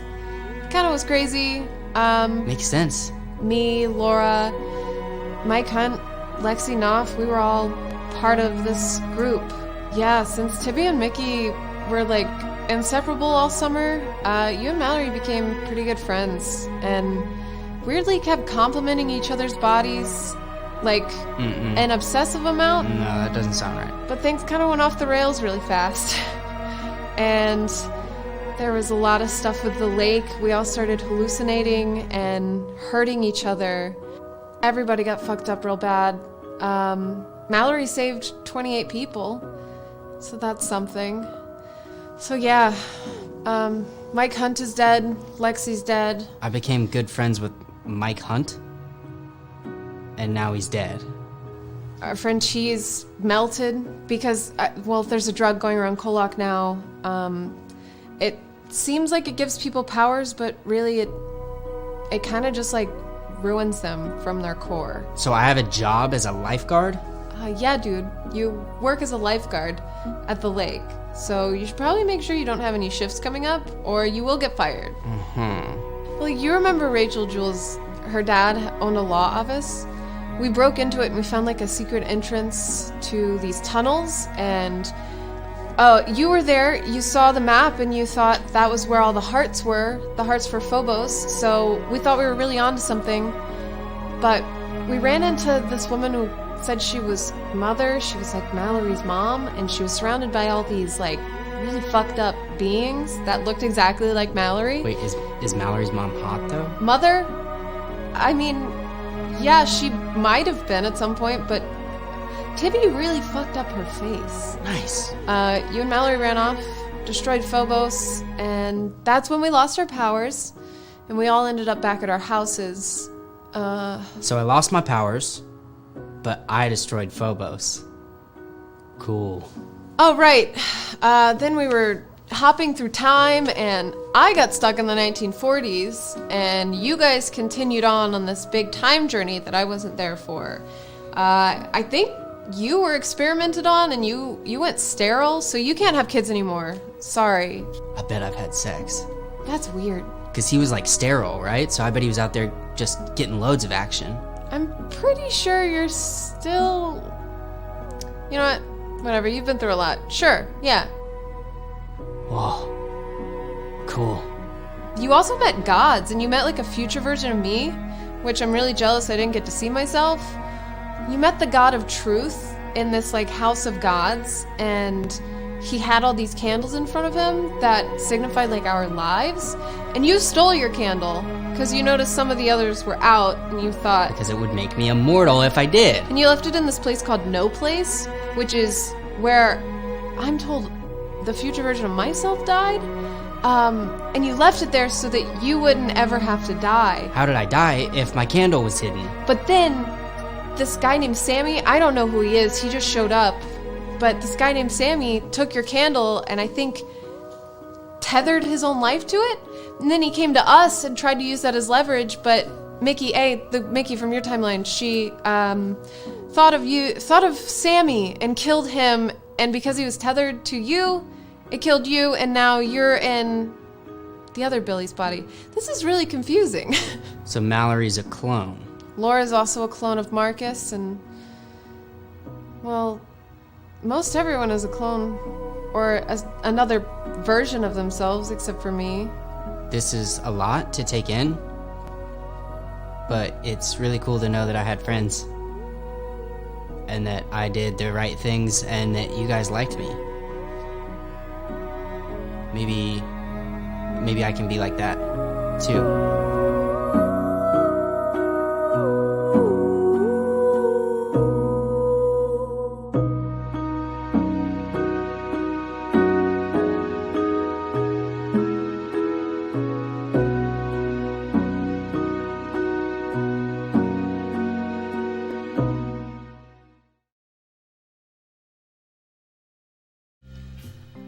We begin again. 6 p.m., August 24th, KOllOK, Washington. Agent Sky Hawkins and Agent Felders park their car outside of the home of Mallory Jenkins. Alright. Felder's just gonna give you a quick rundown. Mickey is really awesome, super cool, love Mickey. Billy's dumb. Mallory Jenkins is a piece of shit, so just like keep that in mind. Everything he says is just stupid. Very well. And Beth is really pretty, and I'm just gonna be really cool, okay? Just make sure I look real cool. Maybe I should not talk. Maybe you should do all the talking. Maybe I'm thinking about this too much. It needs to be natural, you know? I want to make sure I make a good impression, and they showed that I've grown, and that I'm mature, and I'm not old Sky, I'm new Sky, so... Just knock on the door. Yeah, I got it. Okay. You make your way up to the front of the house. As you walk up, you hear some movement inside. Can't necessarily see who or what, just movement. Okay. I'm gonna knock now. I knock.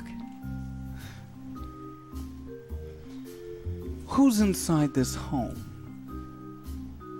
I'm inside the home. Well, Mallory Jenkins, you hear a knock at the door.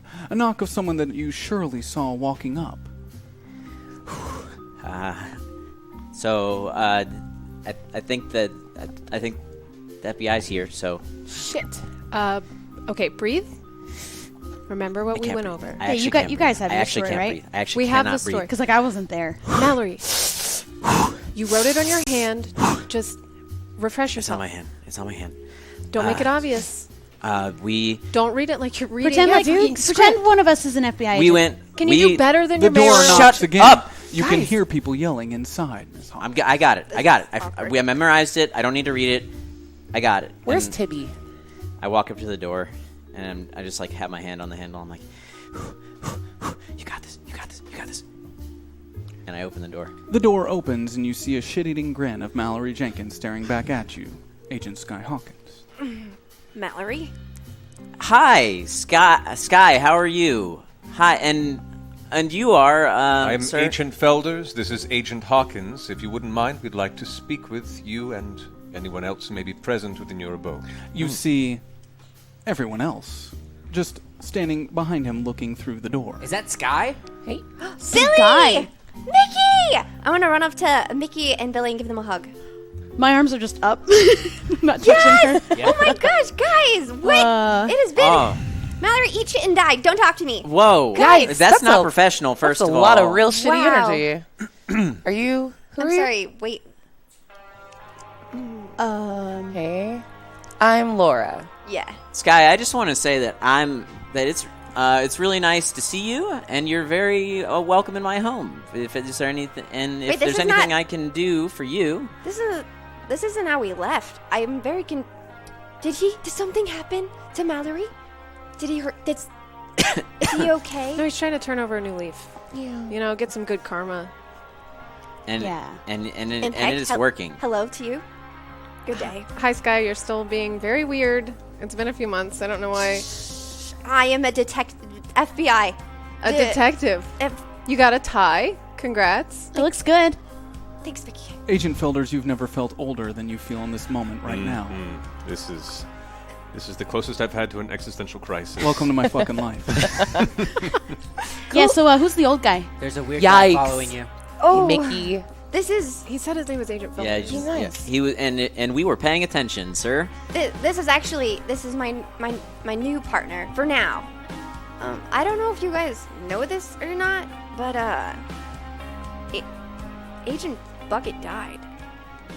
What? Oh, no. That's messed Bucket? up. Who's that? Wait, how? Are you guys okay? Yeah. No, we're how just, would like, we very be sad. okay? You just told us Bucket died. Yeah. I know, it's really sad. He was like mentoring me and like just being kind of the dad I don't have right now. It's kind of crazy that he's gone, but I have some questions that I think you guys might be able to help us out with. I don't think that he died like the cops said. They said that his car veered off into the lake and he drowned and died, but we just visited the body and his neck was broken. Weird. There were heavy rains that day, so there wasn't any rains that day. Agent Felders, would you roll your brains for me, please? Difficulty of 7. 7. I will use my nerves of steel to acutely be paying attention to this scenario, instead take it 11. You pull your new partner aside, and let her know that it was quite common knowledge with everyone else in town based on the radio announcement that Bucket had been found this morning. It's quite strange that they know nothing at all. For our initial discussions here, I find it very concerning that your friends seem to be acknowledging surprise at the announcement of Bucket's passing. I know. It's kind of weird. They would have already known. They would have heard it. And they would be way more sad. And I feel like they would care about the fact that I just lost Bucket The too. rest of you see as the two agents kind of pull off to the side and start whispering to each other. I think something's up. Let's just play it cool. I want to ask some more questions. Of course. Guys, this is already going really badly. He keeps yelling and he's sweating. Yeah. Do you guys know where Tibby is? By chance? He's not here. He's taking a real big dump. Yep. He's been sitting on the toilet for hours. You hear a door open on the other side through the living room. As you look to the side, you see Tibby Devon walk from around a corner, his shirt off. He's grown by about 8 inches. Oh my. A little buff now, but not so much so. Doughy. As he walks past, his very deep-set, tired eyes looks towards you. Sky? And he walks past into the kitchen. You hear the refrigerator open, shuffling of some drinks. He pulls a Coca-Cola out, pops the cap, takes a drink. I'm gonna go back to crying in the bathroom. Is everybody cool with that? Pooping in the bathroom. And pooping and crying. Yeah, Tibby. Actually, Tibby, I wanted to... Nah, fuck you, I'm out. As he walks towards the bathroom. He's having a rough day. He's been taking it really hard. Yeah. With all with diarrhea. Yeah. And Bucket. He just 'cause needs he's really who's close to him. Bit of time. Yeah. Definitely. So, I think I just need to get this straight. Did someone just mention that he was looking... Bucket hit him hard? Can you don't think I roll said your that. brains for me? No one said that. No one said Agent that. Sky Hawkins? Yes. Difficulty of 6. Make it a D12.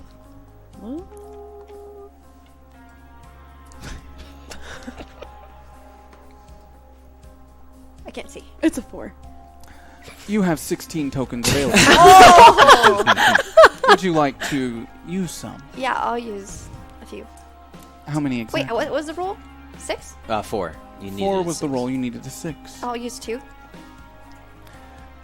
You hear Laura from the group mention something about Bucket hitting Tibby hard, but I thought they just said they didn't know about Bucket.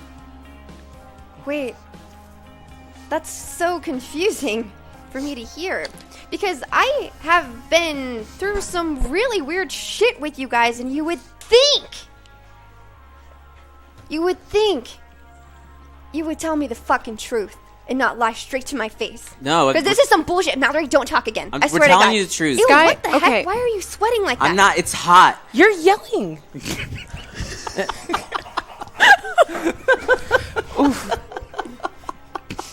Agent Felders Really kind hot. of steps up to flank the back of Agent Hawkins and says, I would also like to remind you that lying to a federal agent as part of a murder investigation of a federal agent is in itself against the law. It's not... I'll take this. Okay. I don't know if I...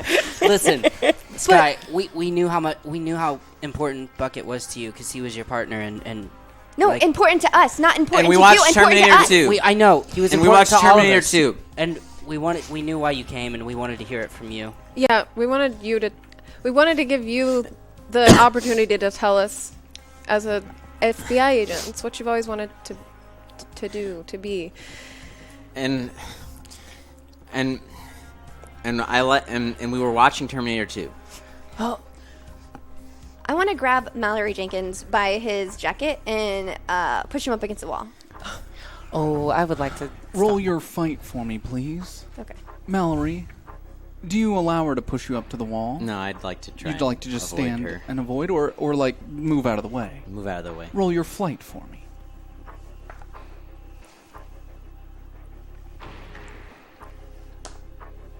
Oh my God. I rolled a 7. And you rolled a... 4. Okay, well, not all is lost for you, Sky, because you do have 14 tokens. How many tokens do I have available? 6. So it's up to you on whether or not you want to go back, forth, lose all those tokens, or just let her use hers to succeed. She can make the first move. How many tokens would you like to use? I'll use... Shit. I don't want to use any of my tokens. Forget it. So you go to grab Mallory Jenkins by the coat, but he quickly steps back out of the way with his hands up. Why are you lying? I'm not lying. What? You're a federal agent. Why are you grabbing at me? Felders, what is going on?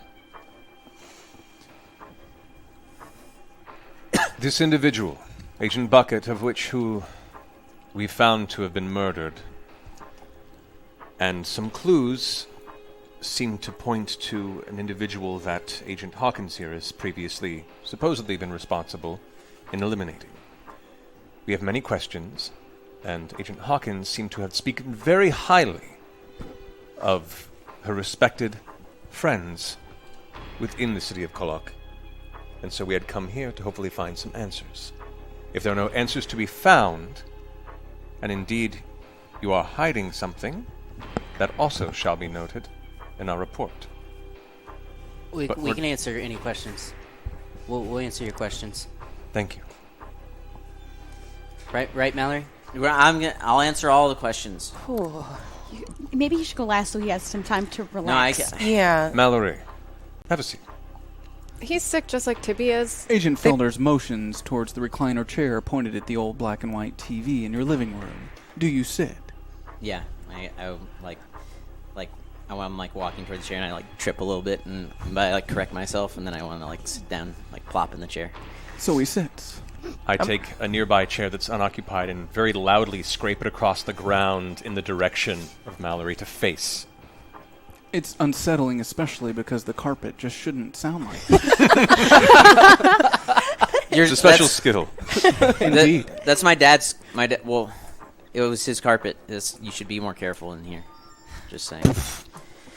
Tell him about your dad. I'm going to stand next to Mallory. Stop whispering to him. Laura Bennett hovers over the shoulder of Mallory Jenkins.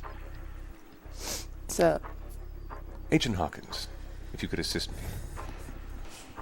I sit down and just look directly into Mallory's eyes. You seem a bit, how do I put it? At ill ease.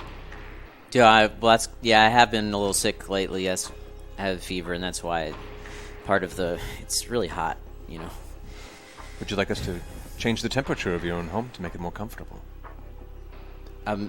Sure, yeah. The thermostat's over there. Agent Hawkins, could you turn up the thermostat an additional 10 degrees, please? Yeah, no problem. Oh, you're turning it up. No, I'm hot.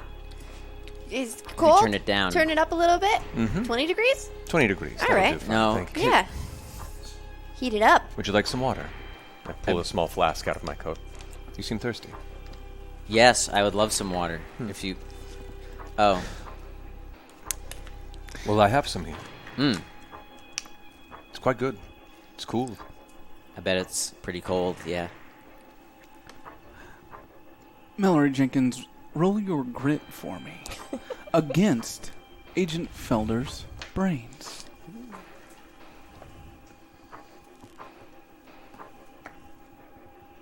Natural 20. Roll it again. 33. Jesus. For some reason, Mallory Jenkins, you know the game he's playing, but you're just so goddamn hot that you think in this moment you might do anything to get that flask of cold ice water from him. I'm really thirsty, so yes, I would like the water, please, if you could. Well, I'll do you a favor if you do me a favor. Uh-huh. Tell me why you're so nervous. What is it that's screaming to be spoken about that could alleviate all this weight on your shoulders? Now, before you answer, Agent Felders, roll your charm for me. Now, Mallory Jenkins, how would you like to confront this charm that's about to come out towards you? Would you like to use your brains to move around it, or would you like to use your grit to overcome it? I'd like to use my grit. Then roll your grit against his charm. How many tokens do I have? Only 4. Okay. 11. What did you get? I rolled a 4. Can I assist him? How would you assist him? Let me know. You could, but sell me on it, narratively. I would just chime in after Felders and just be like, yeah, Mallory, we just, you're looking, despite how sweaty you are, like something has changed about you. You actually look really nice. That's nice of you to say. Yeah. I'm going to give you a +2 to that because this is Mallory we're talking about, and a woman is complimenting him. This creates an uncomfortable situation. Now, in your assistance, you can help give tokens to your partner. You have 14 available.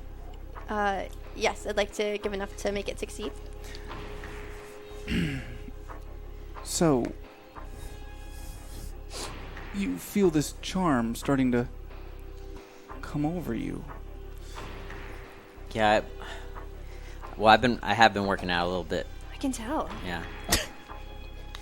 Thanks. The windbreaker looks nice on you. The rest of you I'm going to squeeze Mallory's shoulder, just to like... No, that will not keep his mouth shut. The rest of you see that he's being charmed right now.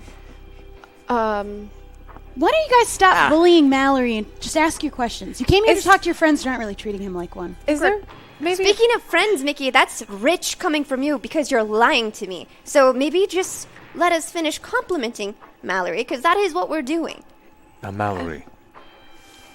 Yes? You're holding something, and it's weighing on you. I've seen it time and time again. It eats people away. Terminator 2. He scoots the chair just a couple inches forward, eyes still locked directly into yours, as he takes a slow sip from his cold flask. I have my hands on my legs, and I just want to I'm like peek at my palm. I'm like, and so. I'm glad you said that. Agent Felders, can you roll your brains for me? Mm-hmm. You are a good detective. Difficulty of 12. Oh my god. Oh my god. Natural 20 plus 9. to 30. So it is.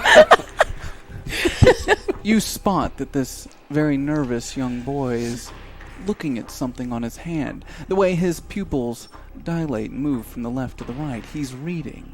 There's something written on the inside of his hand. As I take the water away from my lips, I kind of give it forward for him to reach for it, kind of leaning it towards that hand. Directly towards that right hand, and without thinking, Mallory Jenkins reveals his hand to And I grab it. his wrist. Oh, no! Reveal the palm. Let him Mallory go. Jenkins, reveal right now in this moment what is written on your hand. We were visiting M at Major Video, and she's grounded, and so we wanted to hang out with her, and we watched Terminator 2, and then me and Billy and Laura came back here, and she walked home. That's all written in the palm of this hand in small blue ink. I immediately look back at everybody else in the room who is watching. Interesting.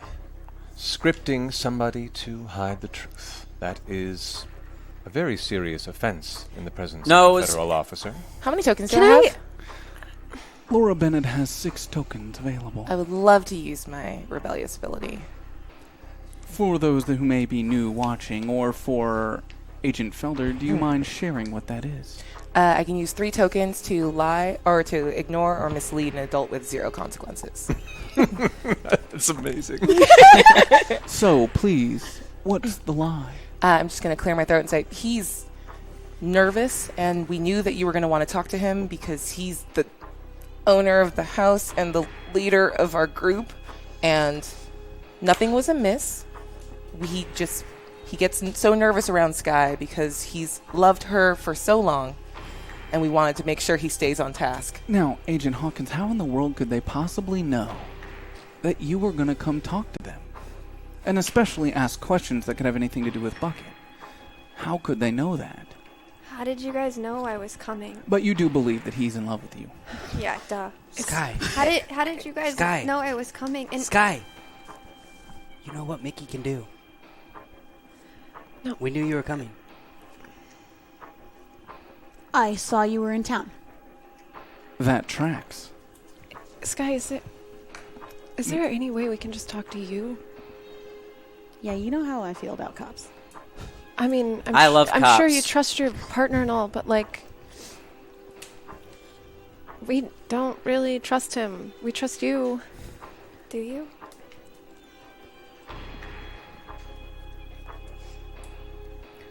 Because I'm still the same Sky. You know, now that you bring that up, Mickey A., do you mind rolling your grit for me in this instance? We're going to say, just tell me the result of this grit. It's not a difficulty check. Okay. It's more about your feeling. 13. It's a pretty strong feeling. You see, when she mentions that she's the same Sky, you know what? You're right. She is the same Sky. That's the same Sky that left you in Universe A. Left you with everyone else to fend for yourself. And the others left you with Marcus as he slowly lost his mind, as Tibby died in your arms, as the world crumbled around you. So yeah, that Sky, yeah, that's her. The same one that you're now confronted with after all this time. It's a bit of a twisted perspective. Who are you saying this to me? To the audience. You say the same Sky, but what made you so great in the first place? What makes you think that we can trust you now when you joined the FBI in the first place? We haven't seen you in so long. We don't know what you've been doing. You like to leave people, right? No. You left everyone.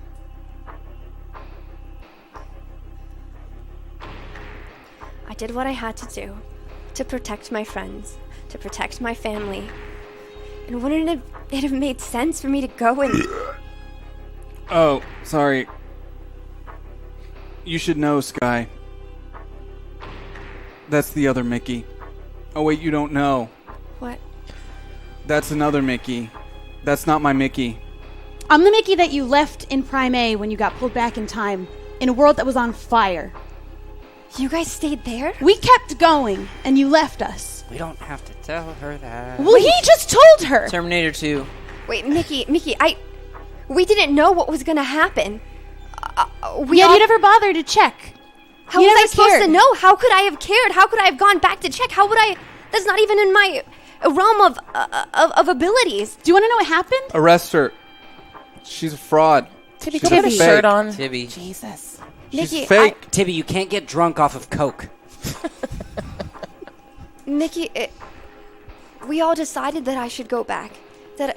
And what we thought was going to happen was that everything was going to reset and that it was going to be the same. You guys, you think it's been easy coming all the way back to all these people that I haven't gone through all the hardships with? They don't remember fucking anything, and I've been by myself. I didn't know. If I would have known that you were alive, or you guys were still, I would have stayed. I would have stayed. It wouldn't have been worth it. You feel Tibby's arms wrap around you. And you can also feel his wet tears through your sleeve as he's just latched around your shoulders. I'm sorry, Sky. Why were you sorry when you didn't do anything, Tibby? I'm so tired. Why? I'm sorry. I think I have throw up on my chest. It's okay. I can't go to sleep. They'll come to get me. Who? The Black Tibby? Rock. The Black Rock? I shoot a look at Felders. He puts his hands on your shoulders. You have to help me get Mickey back. What do you mean? She's right there. That's not Mickey. That's the Mickey you left behind. She's bad. She's evil.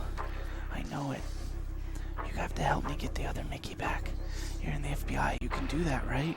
You can get people back. We have to go to the Black Rock. Where's the Black Rock?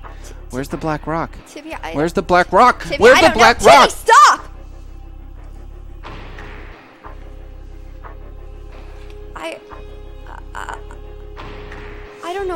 happening right now.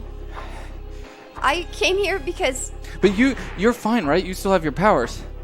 So you can help. Yeah, you guys still have your powers, so you can help. We need to bring Bucket back. They have his body, so there's still time. He just falls on the floor, cross-legged, Tibby, looking up at you. Tibby, I know how hard it was for you to bring me back and what it did to you. But I swear to God, I'll do whatever it takes. I would. I can't. Wait, what? He doesn't have his you powers. Mean you won't? I can't help. Only Mickey and I have our powers. We all lost them for a while. He's dead. He's not coming back. He's No. gone. Tibby, Can I sidebar with the rest of the radar? wait. You may, as Tibby balls on the floor in front of Sky Hawkins. While they're distracted by his crying, I slowly get up and join them. Did I say that Agent Felders was distracted? I guess He's not. sitting right in front of you. Yes. Agent Felders, are you still locked eyes with the young boy? I'm locked on, mainly just to hold position, but my focus and awareness is on everybody else in the room at this moment. Okay. It might be a little hard for you to just get up. Then I'd like to just see if I can listen to what they're saying. Now, as you pull the group away, Mickey, do you get up from your chair to follow? Yes, I think my cover is blown already, so I'm gonna get up and walk over. Much to your surprise, you watch as Mickey walks to the other side of the room. You can... But I will allow a little bit of conversation to happen before she reacts to that, as you did request a quick sidebar. Why the fuck don't we just tell them? Time and time again, we don't communicate with people, and this shit bites us in the ass. This guy's our friend. She helped you guys. I mean, she left you in the other universe, but she's been beneficial from what I can tell. Okay, I'm all for honesty, but you know that's just gonna lead straight to Ven, right? Yeah, I fucking Well, know maybe that. it should. And we'll have to Yeah, deal I really with don't that when care. it I'm just comes. doing this for you guys. I don't know what happened. Bucket was already dead where I'm from. So, I'm just following your lead. Also, when were you going to tell me Terminator 2 came out? Oh. It came out last month. Yeah. You hear the murmur from the corner of the room. Hawkins, as you watch Mickey walk over, as Tibby kind of looks with his eyes at her and back at you. It's not her, it's not Mickey. You have to help me. We have to get her out of the Black Rock. She's in the Black Rock. She's in the Black Rock! Mickey, you can walk now? I'm not the same Mickey that you knew before. A lot's happened. Like Terminator 2 coming out. Mallory, just drop it. Okay. But if We're dropping it? Yeah, we're dropping it. Thank God. Oh, you weren't doing a good job, Mallory. No, what? Mallory, I you're was- sweating. I was Bucket. questioned by an You FBI can't- agent, and you I did can't- not break one You time. can't save Bucket. He's already dead. They killed him, but you can save Mickey. You have can stop saying that! Just stop! Please just stop. Just stop saying that. You know, for the record, I don't want to be here anymore. Just as much as you don't want me here. There's a crazy woman, and she broke his neck with her mind. That's what happened. I want you here, Mickey. Wait, what the fuck did you just say? I said there's a crazy woman, and she broke Bucket's neck with her mind. You can say her name, it's fine. They... Did we decide on her? Oh, you weren't there. Clarity. Clarity. The plot, as they say, thickens. Does that name mean anything to you? Interestingly enough, it does. Oh. Beyond Sky's apparent history with Clarity, it seems that the vehicle that was supposedly found in the lake drowning Bucket had the phrase "Clarity lives" carved across the top of it. Yeah. I killed Clarity. There's more than not one. this It was one of her clones. What is your clone doing here? You can ask M. I brought her here. Sky. Why would you do that? I got trapped in the 40s. That's kind of And- my fault. Clarity Prime found me there. And she questioned me for many months because I was all alone. And Clarity 7, the one that killed Bucket, saved me in a way and made me feel less alone. And when we had a chance to come back to the present, she decided to come with us, and I thought she was different. And it is my fault that Bucket died. It's not your fault. Sky, I'm sorry, but we've had some hard times when we trust people. It's okay. I understand. I just... Hang on. I'm sorry. I'm just trying to understand. So this Clarity, that is your friend, she's good? So, but why would she kill Bucket if she was good? If she saved you, then she must be good. Then what? I thought she was, but she's just a Clarity.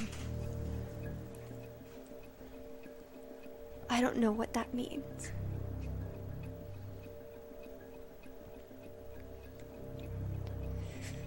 Can I get some water? You hear a voice from the kitchen. It means apparently I'm no good. Ooh. As she steps forward from the back. What the fuck? How long have you been here? Did you know she was here?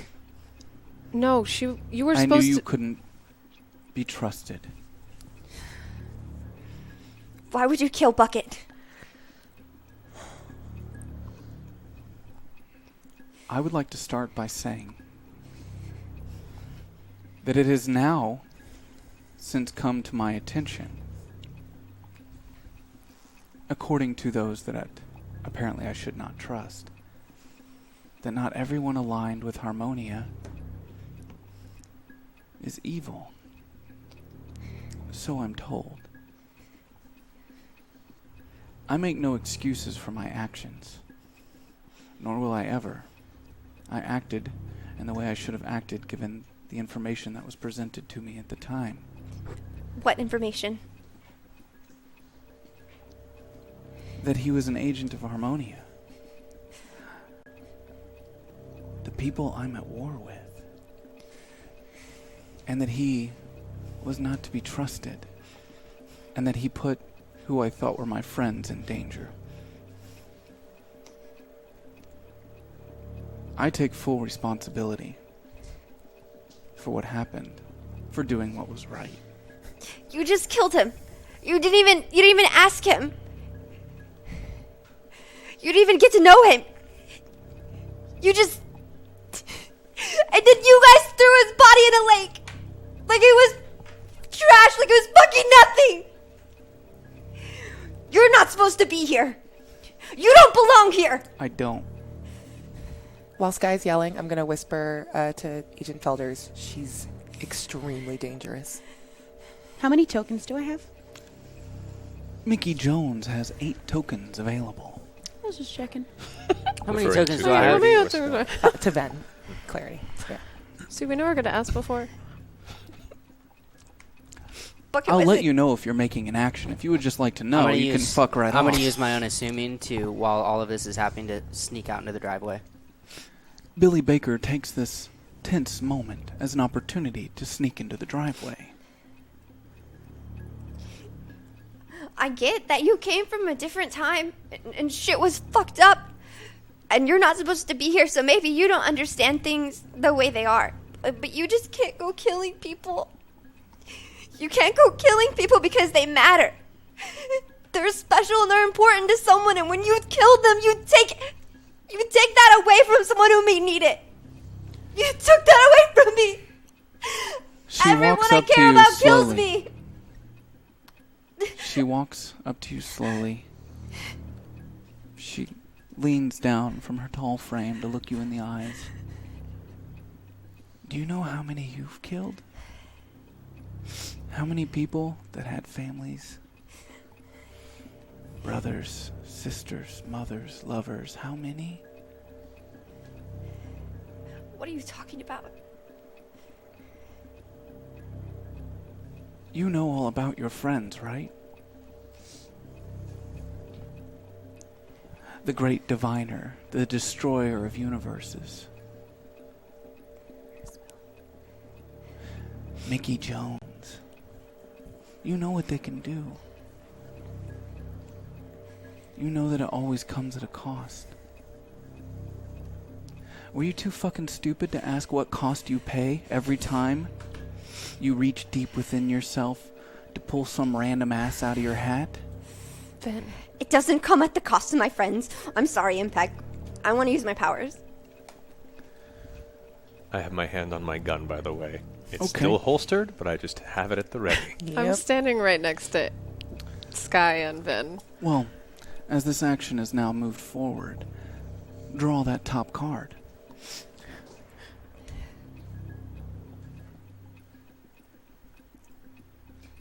And what happens, Sky Hawkins? Teleportation, the ability to disappear from one location and reappear in another. The destination must be safe and empty. Can I? Safe and empty. So I'm going to ask you a question right now, Sky Hawkins. First thing that comes to Sky Hawkins' mind, on an impulse, what's safe and empty? Shit. Because that's where you're going. My parents' house. My bedroom. Within a moment, a blink, a flash, all you see is Ven Clarity 7 standing, hovering over Agent Hawkins. And as she aggresses and pushes, Agent Hawkins disappears. Now to the rest of the group. What do you do? What the fuck, Clarity? What did you do? She's playing a trick. She's here somewhere. I can feel it. What do you mean she's playing a trick? You just did that. She's in the room. I know it. What have you done to my partner? No, she's not here. No, it's you. I feel you. You're like her, another one of them. But not even a fraction as powerful. A fraction. As her hand extends, and you find yourself pinned against the wall, floating. I'd like to use my power. I'd also like to use my power. I'd like to be rebellious. I want to be annoying. Mickey Jones, what is it that you're trying to do? I would like to use my broker ability to transfer her ego into no place. Into no place, huh? But see, no place is not a place. No place does not exist. No place is not something or some place that you can reach into, that you can take to. And by happenstance, you only know of its existence. No place is no place at all. But you do reach out. And I ask you again, Mickey Jones. Have you figured out what the cost is? Nope. For your lack of connection to the multiverse. This power that you have within you, you used to take. You murderous children just used to take. As you take one ego out of someone, ripping it away from somewhere else. Just take. But that's gone now. That connection to this place, as you are fully aware, that feeling you have. So the exchange, the place that you have to take from, where is it? 1, 2, 3, 4, 5, 6, 7. So, just taking out yourself from that equation, 1, 2, 3, 4, 5, 6. Roll a d6 for me. 4. 1, 2, 3, 4. Now, Sky Hawkins has landed into a safe place as she finds herself in the warmth of her home. And as you reach out to Clarity, I want you to roll a d6 right now. You said I can undo it. I have enough tokens. What'd you roll? A 2. Okay. As you reach out to Clarity, for a moment, a brief one. There's a confusion, a pull, as things shift and turn within this search for that ego. There's 10 of them, and they're spread out across the world. As it bounces, you recognize something else. They're onto you. They can sense you.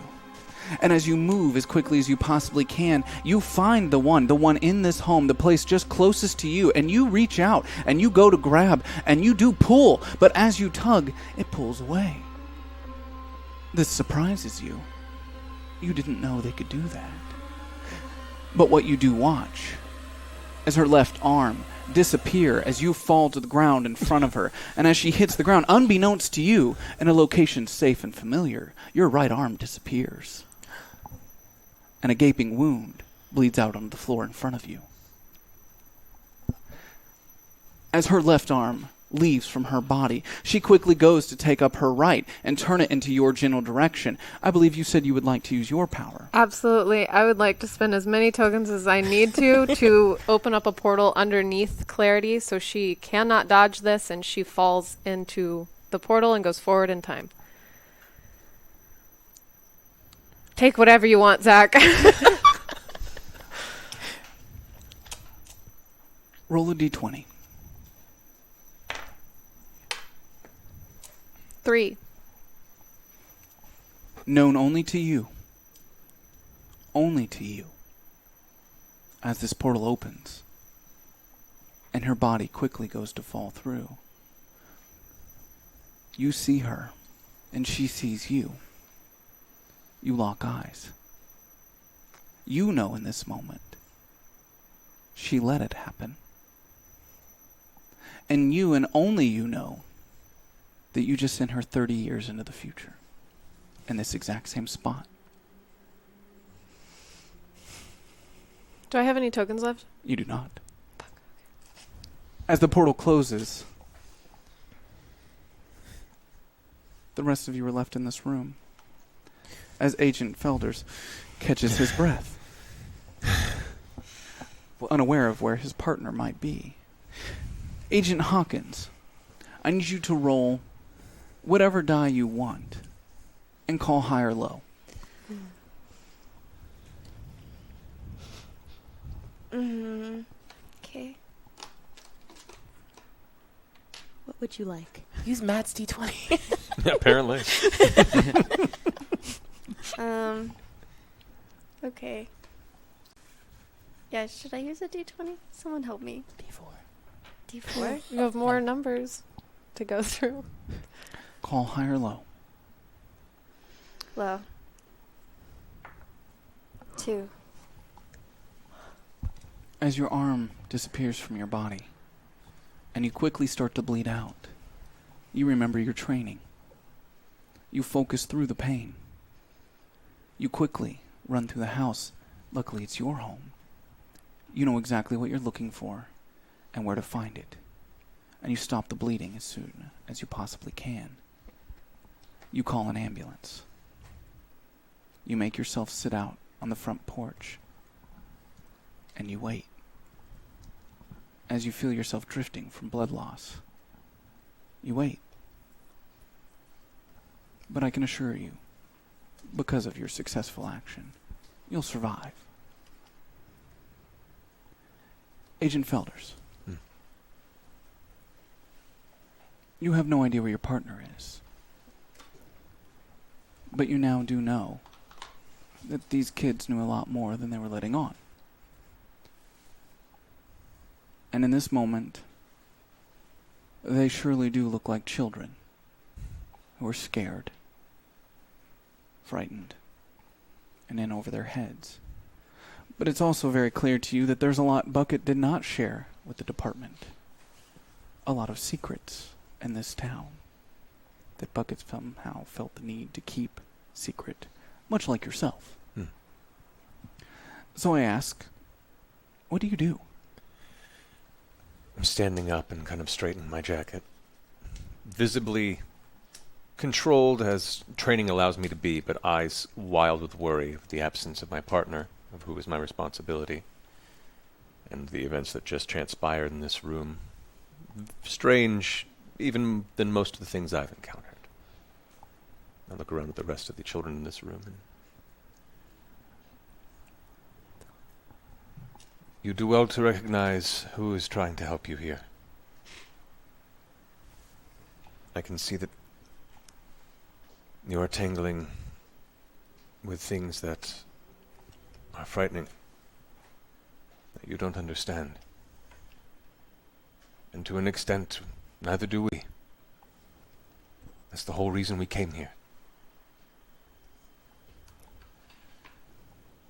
You need to be careful with these gifts that you have.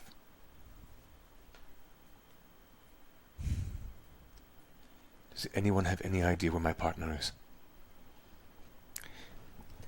No, I'm sorry. There's one person who could know. How many tokens do I have? Mickey Jones, you have 5 tokens available. I would like to And what use- you would also know is exactly what condition she's in, because you feel it.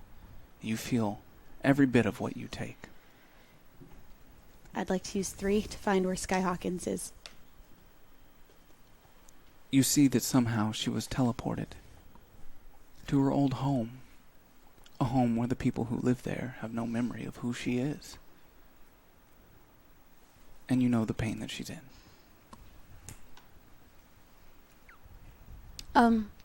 She's home. She's at her home. Where is this home? Where is her home? It's not that far. Okay. Down the road, a couple blocks. It's down the road. We can walk there. All right. Where is this Clarity? You're not going to find her. Not for a long time. And I see the look in her eyes, and while I don't fully understand, I believe what she's saying. Well. Agent Fielders, roll your brains for me. Difficulty of 10. Oh, you're good. 10 exactly. In this situation, you find that it's best to get a map.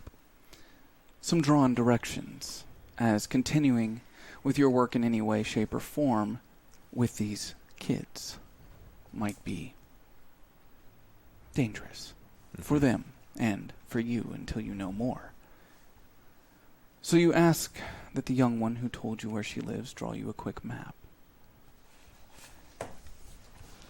And you exit this building and head out towards your car. Now, as you head out towards this vehicle, Agent Fielders, there are 2 things you're unaware of. Only one that you become aware of. One thing that you are unaware of is apparently Billy Baker hiding in a bush as he had snuck out during the commotion. As he sees you walking out the door, he quickly hides. The thing you were unaware of at first, but then become aware of, is this person climbing around the back of the Buick who seems to also be hurt and in pain. This person seems to be wearing a uniform of some sort. As you get closer, you recognize this uniform of that of an ambulance driver, some sort of EMT. They're sick. Something's wrong. Something's wrong with their skin. As they look up towards you, pleading with what little bit of eyes they have left, it appears that their face is in fact melting. I go for my gun. Help me. Please help. I need help. Someone hurt me. How did you get here? What's going on? Someone hurt me. Who? Please. As his hand shakes, reaching out for yours. Help. I've been doing this a long time. Do I sense anything dubious with this reach? Roll your brains. Difficulty of 18. Do I have any tokens? You have 9. I'm going to use 8 of them to make it an 18.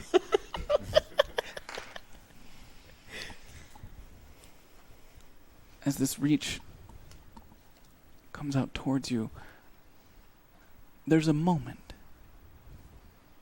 that you feel something. Your connection to Harmonia, the voices of the dead, their feelings. Whoever this is dead already. And they're scared. And they're oh so very much alone. And whoever's inside there, well, you can't sense it all.